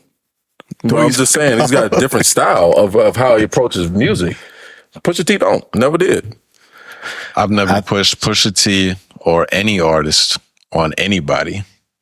Yeah. He's my favorite. I don't know what the fuck I'm supposed to say sorry for. I think Pusha in his 20 years being there has gotten way better than he did in 2001. He's way better rapping than that. He hasn't been the same since 2001. That's just your perspective. I don't see his being as the same rapper as he was for the last 20 years. I've never done nothing but share a Pusha T song with you when I thought it was good and tell you, yo, I think this is fire. And then your response would be, it's all right. Which is cool. You ain't gotta like it. I probably liked it. I ain't never done nothing to Pusha T song with me. I probably like it. Other than that, I think he won that little beef, and that's it. I don't know what I could have said that has you so flustered about Pusha T, but I know you feel this way, and this is why I don't talk Pusha T about. Drake is his Steph Curry. Then, like anybody, he does anything. I understand. This is what it is. I get it. Part of it. I understand. No, I just close to your heart. I mean, look, winning the rap battle, that's all I'm saying. It's just when we talk about levels of rap. Nah, it don't mean nothing. I get it. All right. No, you got to win those, you know. Like, you go in there and he did what he needed to do. I say this all the time. He used a prop. Sometimes you got to do that in rap battles. Finally admitting that. But he's admitting to himself that he couldn't go bar for bar with Drake and a lot of other rappers in the game. That's all I'm saying about. I don't know. It's going to be a close battle between him and Jim Jones going bar for bar. I don't know who you've spoken to that thinks that Pusha T is the best rapper in the game. Y'all too. I've never said that. You guys. No, I've told you this 100 times. You yourself. He is my personal favorite. I've never ever bring it up when I've ever said this. I've never said that. I've never made an argument for him. You're trying to create an argument that we never said. Every time I'll be like, he's just all right. Like, oh, Pusha T did this, he did that. I'll be a fucking veins gonna bust in Moss's head one day if I say anything negative about Pusha T. That's how y'all talk to each other. No matter what is said, y'all take the opposite sides of each other. I feel like I'm not like that. I feel like the only person who's like that about a rapper that they like is you with Kodak. You swear everything that he touches is a gift from fucking God when it ain't. You the one that's like that about the rappers you like. I don't feel like I'm like that about the rappers that I favor. I like it. I don't expect other people to feel the same way I feel about it. I feel like you act like Kodak is a blessing from God for everything he touches. I hope y'all understand this though when I talk about music though. I know y'all gonna laugh at this shit when I say it. We're going to roll our eyes and think kind of idiot. There's no reason to even let him talk. Let's just go to the next time. From an unbiased perspective. What are you talking about? Nobody's because unbiased. I'm not judging the artist, bro. I'm judging the music, and I've studied this shit like a fucking person would study an encyclopedia. I listen to breathing patterns in music, dog. I don't just listen to words. And talk about new music on a regular basis. 95% of the time, you do not listen to it. So why are you saying you study everybody now? Not everybody. That's a lie. That's a lie. I study the best. You are by far the least versatile of the three of us. Facts. By far. Big facts. And listening to music.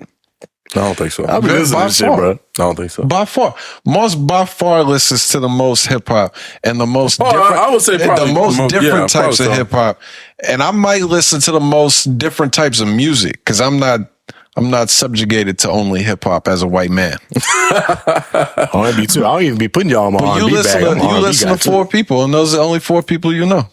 But I discover new music all the time, though. I look for new stuff all the time. And I put you guys on to a lot of people who have blown up. And remember when I say shit like, this person will be the next person to pop, or this person will be the next person. Remember I told you Lotto last year? This time last year, what I say about Lotto, though? What I say about Lotto this time? I'm not going to let you get off lies. Shit. I'm just saying. I'm not going to let you get off lies. What are you talking about? My track record of guys I put y'all on to and guys you put on to is not the same. I don't know, bro. It's not the same, bro. What are you talking about? But you can't even have the conversation. Don't bring up Lotto as the guy you put us on to. You didn't put me on the Lotto. What are you talking about? But I didn't say, I don't bring up all them 4 of them motherfuckers. You had about 5 of them that ain't popped yet. Bring up all them that you talk about. These are people I personally listen to. But I told you that Polo G was going to pop 3 years before he did. That's told you Rod Wave was going to pop way before he did. And these are the 2. Rod Wave had been popping before you said anything, but I knew about Rod Wave. I don't like Rod Wave like that. But I knew about Rod Wave before you said something about it. I told you. You think I didn't know why about Rod Wave till you told me about it. And I said Lotto was the next Nicki Minaj. And she's pretty much solidifying herself as that kind of person. Just because I can recognize motherfuckers who can really spit it when I see it. That's all I'm saying. We got plenty of other topics to talk about. Let's keep this moving. This is lies. I hate when you get off lies. It's the recognition. You get off lies. That's all it is. You didn't put nobody on the Rod Wave and Lotto. I knew about these people. They put me on Rod Wave. Thank you. We all got people we put on. This is stupid. We can't. I admit to it, but he didn't put me on the Rod Wave. I just don't like Rod Wave. Like that's all. I don't listen to him, but I knew who he was. You can't move around. Everybody y'all was like, what was the old boy's name? What was your dude's name? Quicksand. Rod Wave. No, Quicksand. Moray. Oh yeah, Moray way better. Moray way better. Fuck out of here. Who the fuck is that dude now? What does that have to do with anything? I like Moray's music better than I like Rod Wave's. That's just a personal preference. Sure, I like Rod Wave better, but I think you can make a case. Look, we love. Hold on. Everybody's different, man. We should really just move on. we should just move on. Debate. All I want to say is, I don't like the lies be told. You can't disrespect Push. Jack. You can't disrespect Push and tell me he's been making the same song over and over, and that makes him a bad artist. And then also love Rod Wave. You know, those are my 2 favorites. So I love both of them, but you can't. For sure. You can't take one without the other if you're gonna criticize. Yeah, but I'm not calling Rod Wave one of the greats like this dude would say. Nobody has ever said that. He said he's one of the greatest rappers I've ever seen in my life, bro. I think he is. When did I say that? Nobody said that. I say he's one of my personal favorites. I didn't say everybody's personal favorite. Just mine. But you're wrong though. Put y'all on the Jack. What happened with Jack? Kill some of them. Put y'all on the baby. He needs to do some of those R.L. Stein readings in like schools and shit. Some goosebumps. I thought you were talking about Moss. No, Pusha T. I like that. There was 2 singles that came out this week. Had music videos that I thought were really cool. First one was Cordae, Juice WRLD. That was good. Just went blank on dude's name. Cole Bennett. Thank you. Oh, and matter of fact, now that you said that, can we? I mean, you can go ahead. But I kind of want to talk about the BET Awards too. Yeah. Into that. Yeah. So video came out. Did the song over the Eminem beat. Gotta love that. I like the 2 of them going back and forth throughout the song. That was kind of fire. And then I thought the way they did it on the video was even doper. Did y'all see the video? Yeah, I just seen clips of the video, not the whole thing. He's doing some Kendrick shit. The video was fire. Shit. That shit was yeah, walking down the hallway towards the camera, and every time it's about to switch one of their parts, there's somebody like bump into them, and they turn away from the camera, come back, and there's Juice's face on because they're wearing the same thing, got the same type of color with the dreads and stuff. I thought he killed that. Yeah, it was really fire. That was really cool because I was watching. I'm like, wait, is that fucking Juice WRLD? You know how are you gonna do a new video? It happens so suddenly, like you don't really see it, and then all of a sudden, like, oh, that's not fucking Cordae. You know, I thought the video was really cool. You had another single that dropped too? No, not them. There was another video that dropped. Joyner dropped a single that was fire. That was dope. Oh, okay. I hadn't seen that. I hadn't seen that. Another one of his perspective videos type joints. That's what he does best. Like, why not stay in? I think he tried to like get out of that lane a little bit and like try to branch out, get some features and shit from people. But check this out. Like, this is what's got me excited, because I've been said that about Joyner, that it seemed like he kind of got lost doing the Logic thing where he's trying to figure out what people want and not just doing what he wants to do.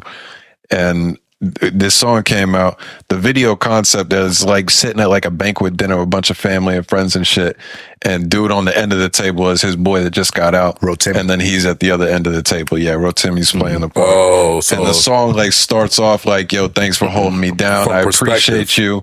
And then as the second verse goes in, he like turns into, I need money, help me out. You're a piece of shit because you didn't help me and stuff.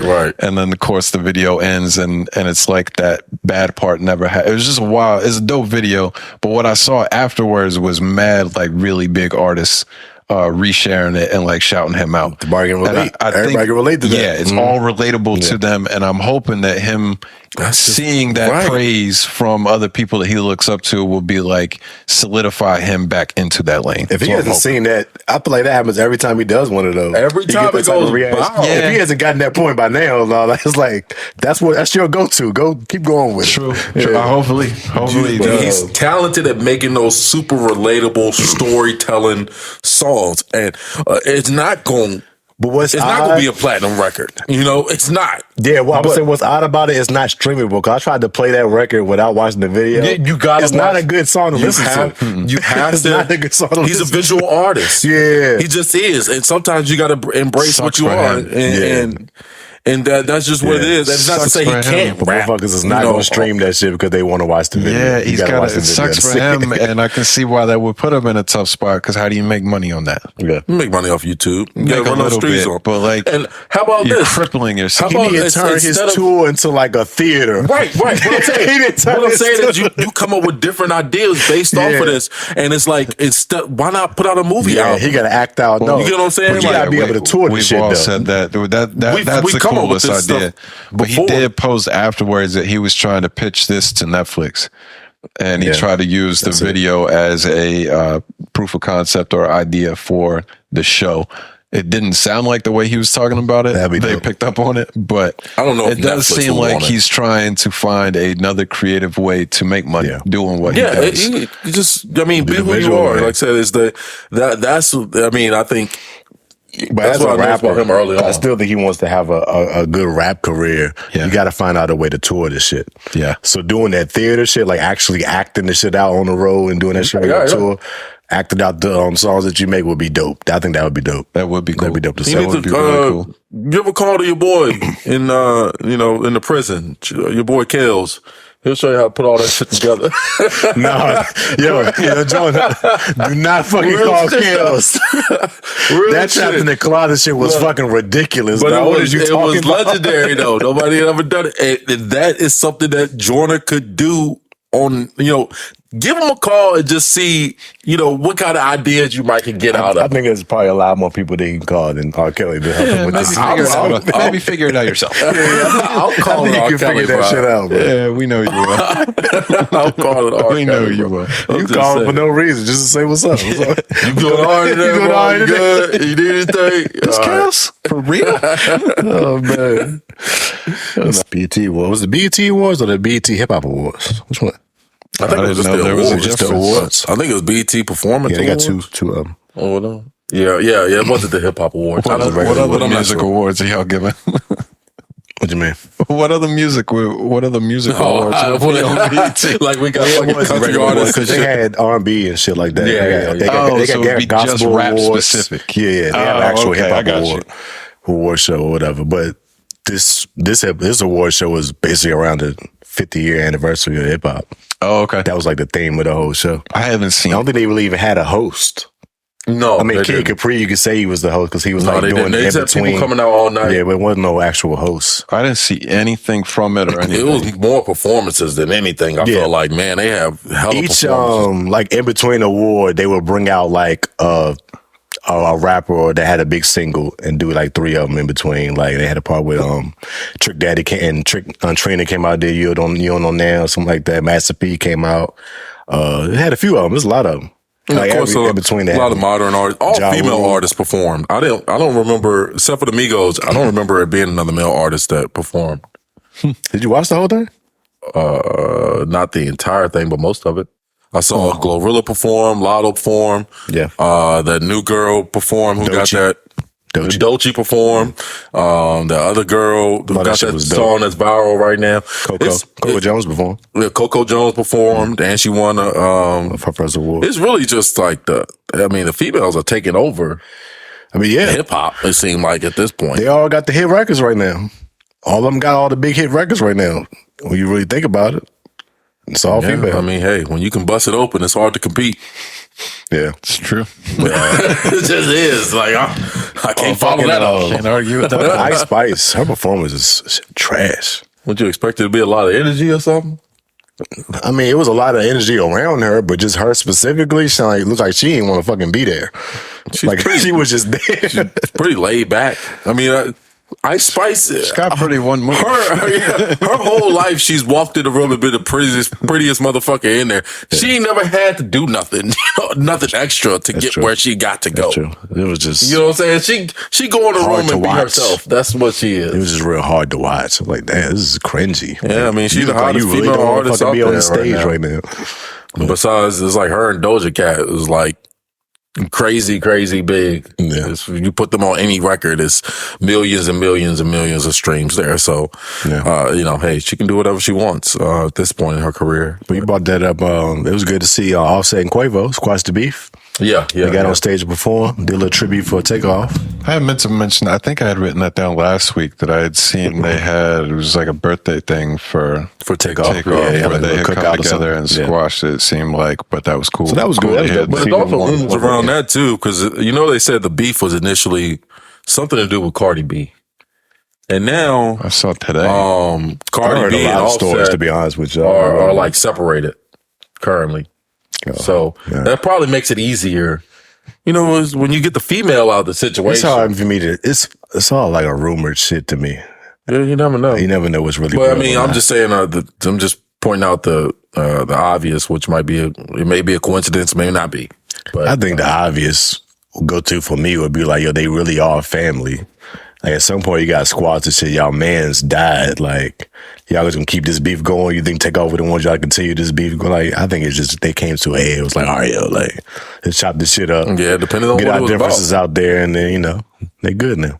Yeah, possibly. Or you can just get that bitch out the way. It was good to see, and link back up with your brother. I mean, sometimes it's like that. I don't know if Cardi B is one of them jokes you just want to get out the way.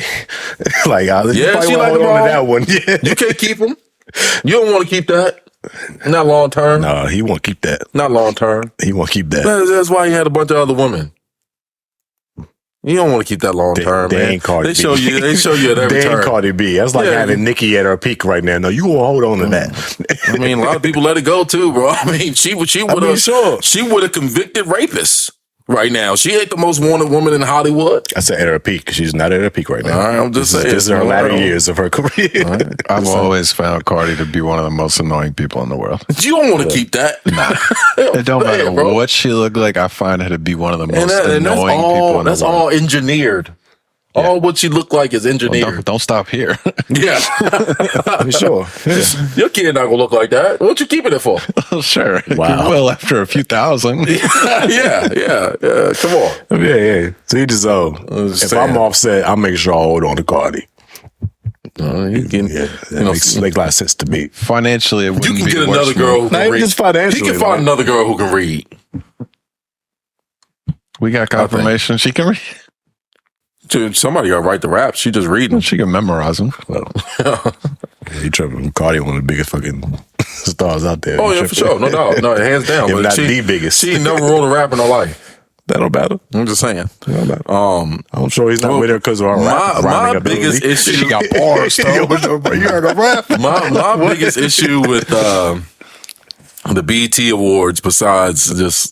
I mean, it was just a twerk show, honestly. All the female rappers on there is crazy. That's all they do. But it was a category for the videographer of the year or whatever, something like that. They gave it to Tiana Taylor? They didn't give it to Cole Bennett. Did Tiana Taylor win that? Cole Bennett was He was nominated. He was nominated. He was nominated. Being stupid. He did not win it. Yeah. Tiana Taylor won it. Oh, I said this is a joke. Have you seen Tiana Taylor's video? She been bodying shit. I don't give a fuck what she did. She's not Cole Bennett. Okay. Ain't nobody running to Tiana Taylor for a video. I mean, well, that's a skewed opinion if you've never watched another video. It is tough. I would. She really has been bodying this video.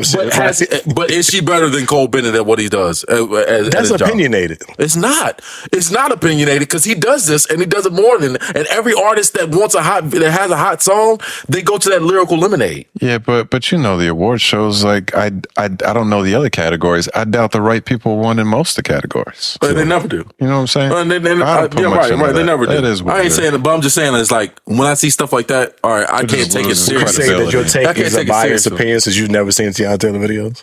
I mean, I would say it's biased from that point, but even if I had seen them, it don't make her a better video. No, you can't say even if I did. So it don't matter, bro. The answer would be yes. It don't matter. Who has the bigger, better catalog? You don't know that because you've never watched her videos. There's nobody on. It's literally a fact. There's nobody. There's no videographer on YouTube. This won a catalog award. This was for this last year. This last year, Tiana Taylor been bodying some videos. All right, this last year, you think she got more views on her videos or Cole Bennett? So is it based off views? It should be based off of something. Well, otherwise, it's just based off of people's opinions. Do you know what it's based off?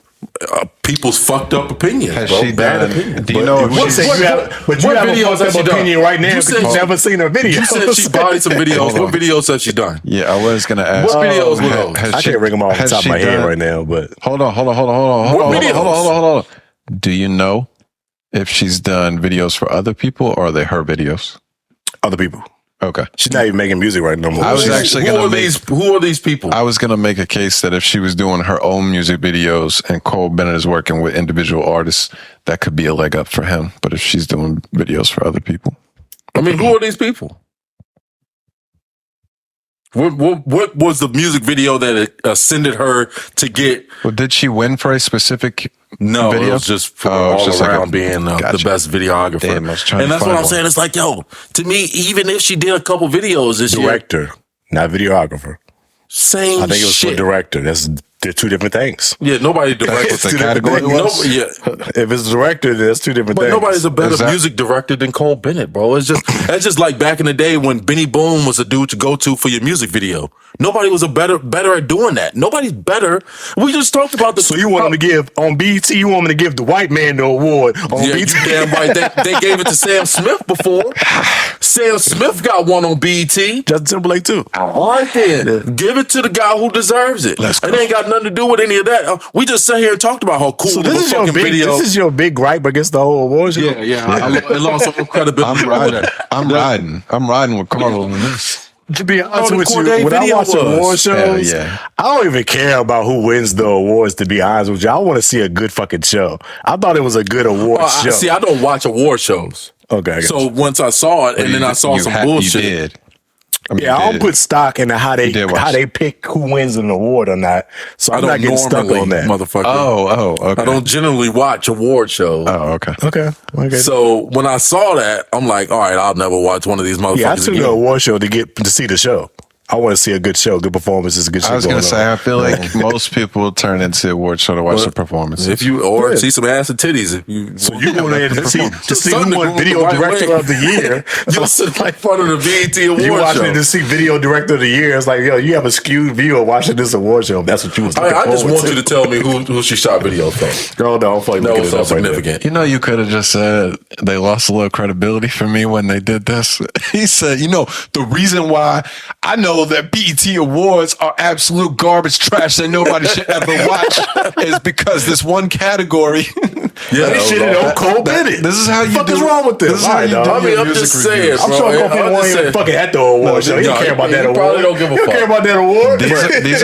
These are how our music conversations go because you be going with that type of tone and verbiage. Bro. Some people do say my tone needs some. You could have just said work. they lost credibility for me when they fucked this category up. Yep. They fucked it up. One of my favorite parts. I like Buster. Yo, Buster got. She called herself Spike T. Get the fuck out of here, bitch. Why you hating on Tiana Taylor? Get the fuck out of here. That shit hard. That's kind of hard. Tough. Take your ass to the garden with that shit. How about that? That's good. She from New York, so I guess it makes sense to reference. Keep her ass there. That's good. Why you hate Tiana Taylor so much? Maybe that's the real question. I'm disgusted, bro. I feel like it's. You're disgusted. It's racism. It's pure racism. Yeah, I feel like it's part of the agenda. Tiana Taylor is extremely fucking talented. I believe that. It's the most talented person I've never seen do anything. She's like a Chris. She's one of those people you've actually never seen her do anything, but everybody keeps telling you how talented she is. I've never seen her do anything. I hate when you do this. I hate how he does this. Am I wrong? You've never seen her really do much of nothing. Because you don't pay attention to I think you might be wrong. You know what I'm saying? All her videos suck, but you ain't never seen it. Look, I'm sure her videos are great. All I'm saying is not better than Cole Bennett's But you don't know that for sure because you've never seen them. So why can you say that? I think you might be wrong. What are you talking about? Huh? I think you might be wrong. Bruh. I mean, I've heard Have her. you listened to a Tiana Taylor album? I've heard her sing sometimes. I've heard her do. I'm not saying she's not super talented. I've heard her sing very well. I've seen her dance very well, and I have seen her nowadays popping up more and more in acting roles. It's one of those things. She's the doing jack of all trades, master of none type thing. That's her. That's her. To me, I'm not impressed necessarily because I look at somebody like Jamie Foxx.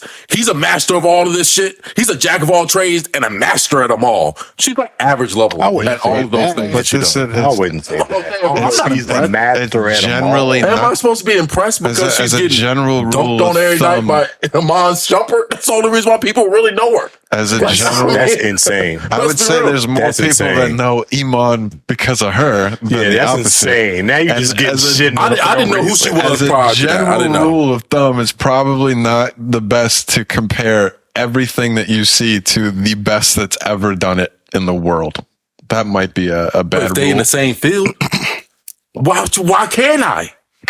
Why can I not if they're in the same field? And that's not to discredit. I just said she was talented. No, you can't. But I'm not. Everybody says, she's super. You've never seen her anything great. I just hate when people exaggerate and take it to another level.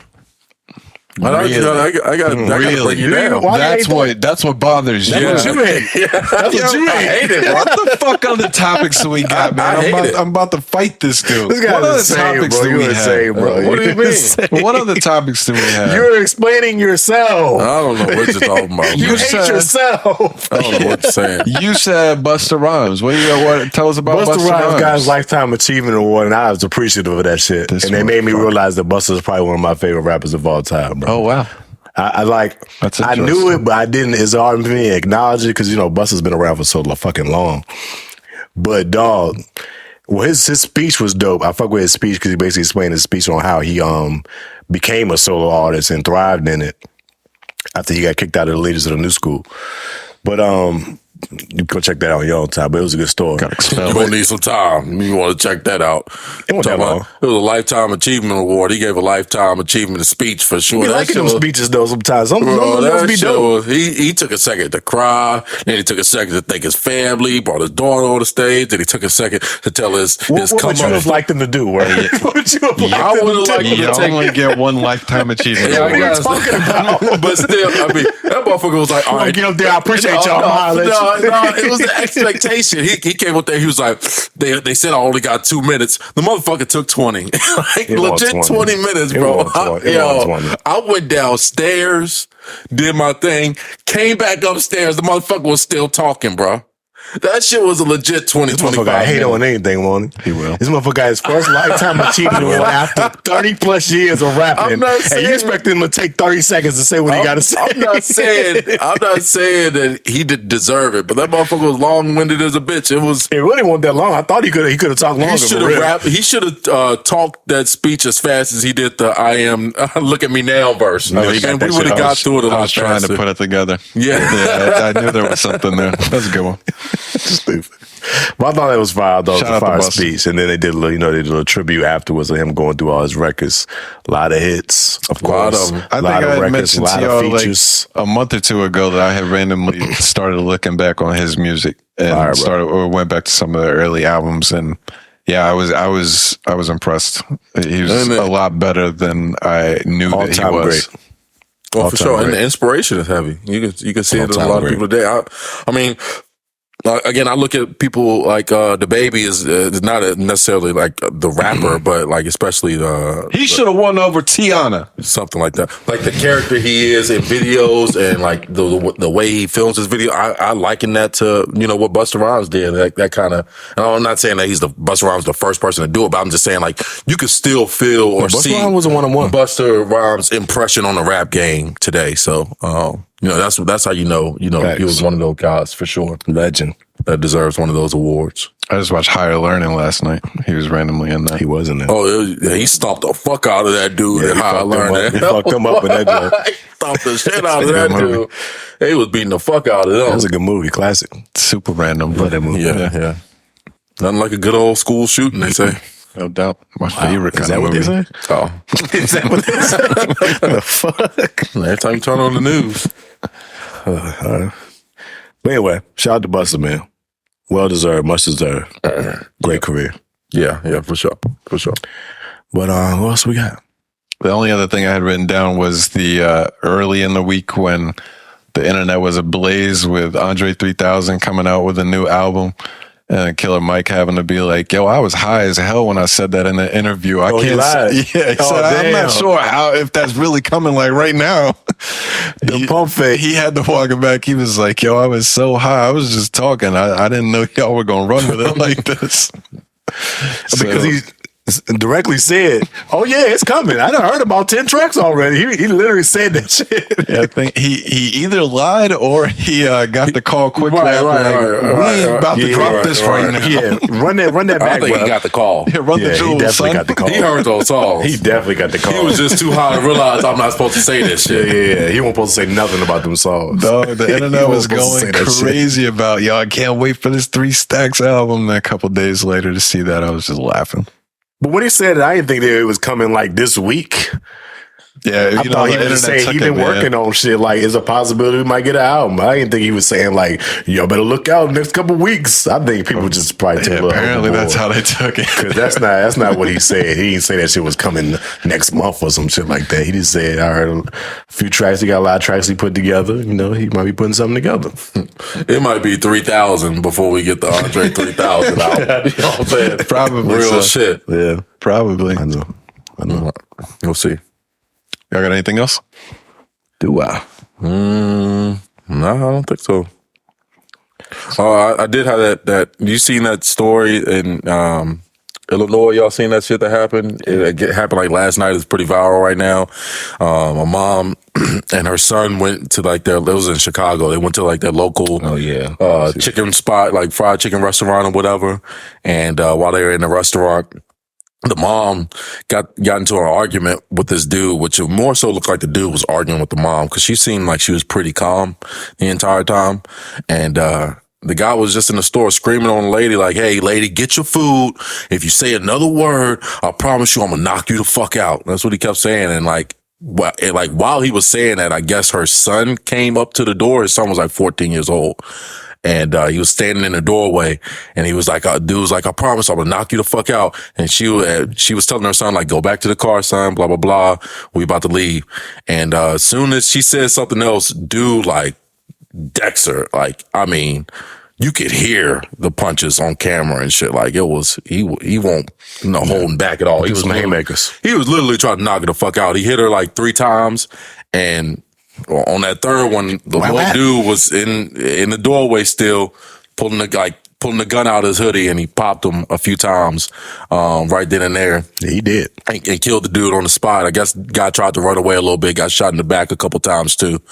But the little dude got charged with murder for that. Like, so I just wonder, if you were in that situation, what would you do? If I had a strap? Yeah, I guess, yeah. If you was in that exact situation. I'm defending moms. 14-year-old, there's a grown-ass man beating up your mom. Yeah, I'm defending moms.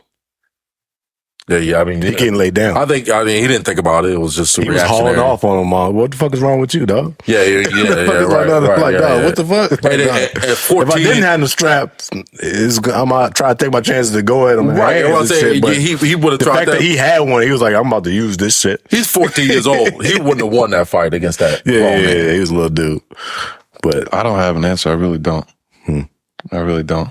I'm never going to be in that situation where I've got the strap. So, but if you were, yeah, I doubt. I mean, do you think somebody hauled off and stole your mom? Do you look at that? Do you look at that situation from the 14-year-old's perspective and say like, oh, he did something wrong because he took a life, or do you look at it and say he kind of didn't have any other choice? I would lean towards the second one. I don't look down on the kid at all.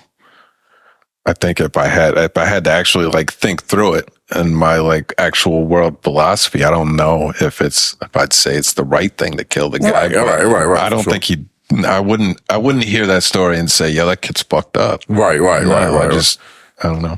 It was a legal weapon. He's probably too. not going to beat those charges because that dude ain't had no weapon. Well, he's probably not going to beat those charges. Well, here you go. They've already actually dropped the charges, and they released them on self-defense. That's good. Because I mean, they did the right thing. Yeah, again, when you said they wanted to enforce it, I can see them beating them charges. Well, at first the judge was going to uphold it and just told him like, "Hey, you're going to have to go through court for this." But it's like, you don't let this dude really sit in jail for murder after he just. Really, I mean, essentially protected his mom. You know what I'm saying? Like, that's all he did. Yeah. He would have never been in that situation. Let's talk about a motherfucker who can't get nowhere without his mom taking him. You know what I'm saying? Like, he would have never been in that situation if he wasn't with his mom. Yeah. So it's not like he was just rolling around. The gun was his mom. You can bring charges to why this motherfucker got a strap at 14 years old. It was his mom's gun. Okay. Well, that might be a charge against the mom. It was a legal weapon. It was a legal weapon. She just had it in the car. But she can get charged for allowing a minor to get hands on a gun. You can get charged for that. Well, you could charge her if you want to. Yeah. Yeah, possibly. I'm saying she's gone now, so you can charge her now if you want to. But she's not dead. The dude is dead. The dude got killed. Gotcha. She's not dead yet. Yeah, I mean, did they say anything about any charges for her? No charge for the mom either. It's good. There should be certain instances. They're doing the right thing, I guess, so to speak. Yeah. That's what I was going to say. Like, there should be certain. It's been a pretty foul story here lately. So I think, once the internet picked it up, people were like, hey, you got to let this little dude free. Yeah. Like, that's I think usually we wouldn't see it go that way. We would see that man in he probably sit in jail for 2 years before he even get a chance to tell us side of the story. Exactly. But I mean, anybody looking at it, I mean, what would you have done? Hey, the fact that it was all on video probably made a better case for us. For sure. I mean, like somebody's clearly recording it from the doorway, and then they had the security cam footage as well too. That's good. Yeah, crazy story there. Well, damn, it's definitely crazy. It's a wild one. Yeah. You said you don't have a sample, most? I think I can find one real quick. I mean, it ain't a big deal either way. Yeah. I got one I can save for next week. We got like only a couple minutes anyway. Drake got one on the way too, by the way. So let's just save it. Let's just save them for next week. Yeah, I ain't got too much on. Just want to throw that out there. All right. I saw somebody has a book. Did y'all hear about this?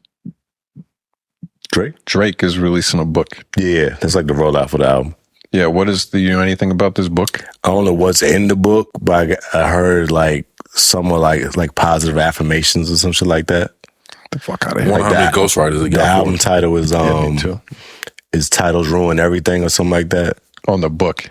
On the book is and it's like the album is called like Always for the Dogs or something. See, Drake's such a like smart ass like.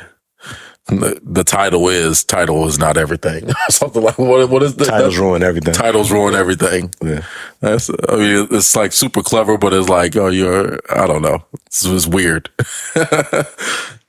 I kind of know what you're getting at. I don't know how to say it either. It's like, but I think condescending it's or like part of what annoys me about it. Yeah. It's like you probably an asshole. No, I think you know what I'm saying. Like you're probably a dick or something. To me, it's like I know I'm good enough. I don't have to come up with a title. Exactly. Yeah. That's the 9 pregnant bitches on the album. I know y'all are gonna buy this. It doesn't Drake matter could be what one I put of the greatest on albums. He has some of the worst album covers I've ever seen in my life. Yeah, he doesn't try. Like some of the worst album He doesn't try at all. It's just the side of my face on this one. I think that in the clouds. Yeah. My head's in the clouds. All right, dog. So creative. All right, dog. But I mean, it is creative to think of a title with no title. It's absolutely genius. Yeah, but he's a generational talent. Absolutely. Yeah. I mean, I'm looking forward to see what the album. You gonna check the book out? Let's hope it's not an EDM joint. You not checking the book out? I think I'm good on the book. I'm good on that. You don't need any positive affirmations. I'll just hit listen to the music. Couldn't hurt. You probably read the book. I don't need right? nothing from Drake telling me no positive affirmations. You read it? I mean, I would.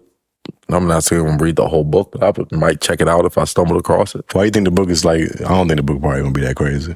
It's probably it's probably not that big. I'm not going on my way to read a Drake book. I'm just not gonna do that. It's nothing. Tell me how Degrassi went. I don't know. You know, living similar lives. So Degrassi. Do y'all have any excitement for a Zuckerberg Elon Musk fight? I don't think that's real. I don't have any excitement for it, but you know, if it runs across my screen, I might take a peek. I want to see it. I would take a peek. I want to see it. I don't expect it to be anything like that crazy, but I want to see it. It's just going to be funny. It's just going to be funny. It probably would be funny. I do believe it's real. I do. Bro, I've seen it. Dana White is putting in work right now trying to obtain that fight. Well, I've seen an AI version of the fight, but I didn't know it was an actual thing that they were going to get in the ring together. Yeah, no, I don't even remember what the initial comment was, but Musk said something on Twitter about set up a MMA fight or something with Zuckerberg, and then he had posted some shit on Facebook about send me the location, and then apparently has been legitimate business talks with Dana White about putting on the fight. Man, that shit gonna be so cotton soft. I would imagine. I mean, might as well just they can pillow fight. I mean, that'll probably be more entertaining than them actually getting in there doing the MMA. I don't see it. I don't see a bunch of billionaires trying to hammer fist somebody's face. You know what I'm saying? Like, I don't see that part. And then at that point, it's like it's not entertaining no more. Y'all can grapple and get back up and then grapple again. I don't want to see that. So I guess that's a no. Yeah, I mean, I'm good on it. I'll catch the highlights afterwards. Anything else? No, I think that's it. I got nothing either. We're going to save samples for next week. So on YouTube or on the audio, we appreciate you listening. We will be back next week. Peace. Peace.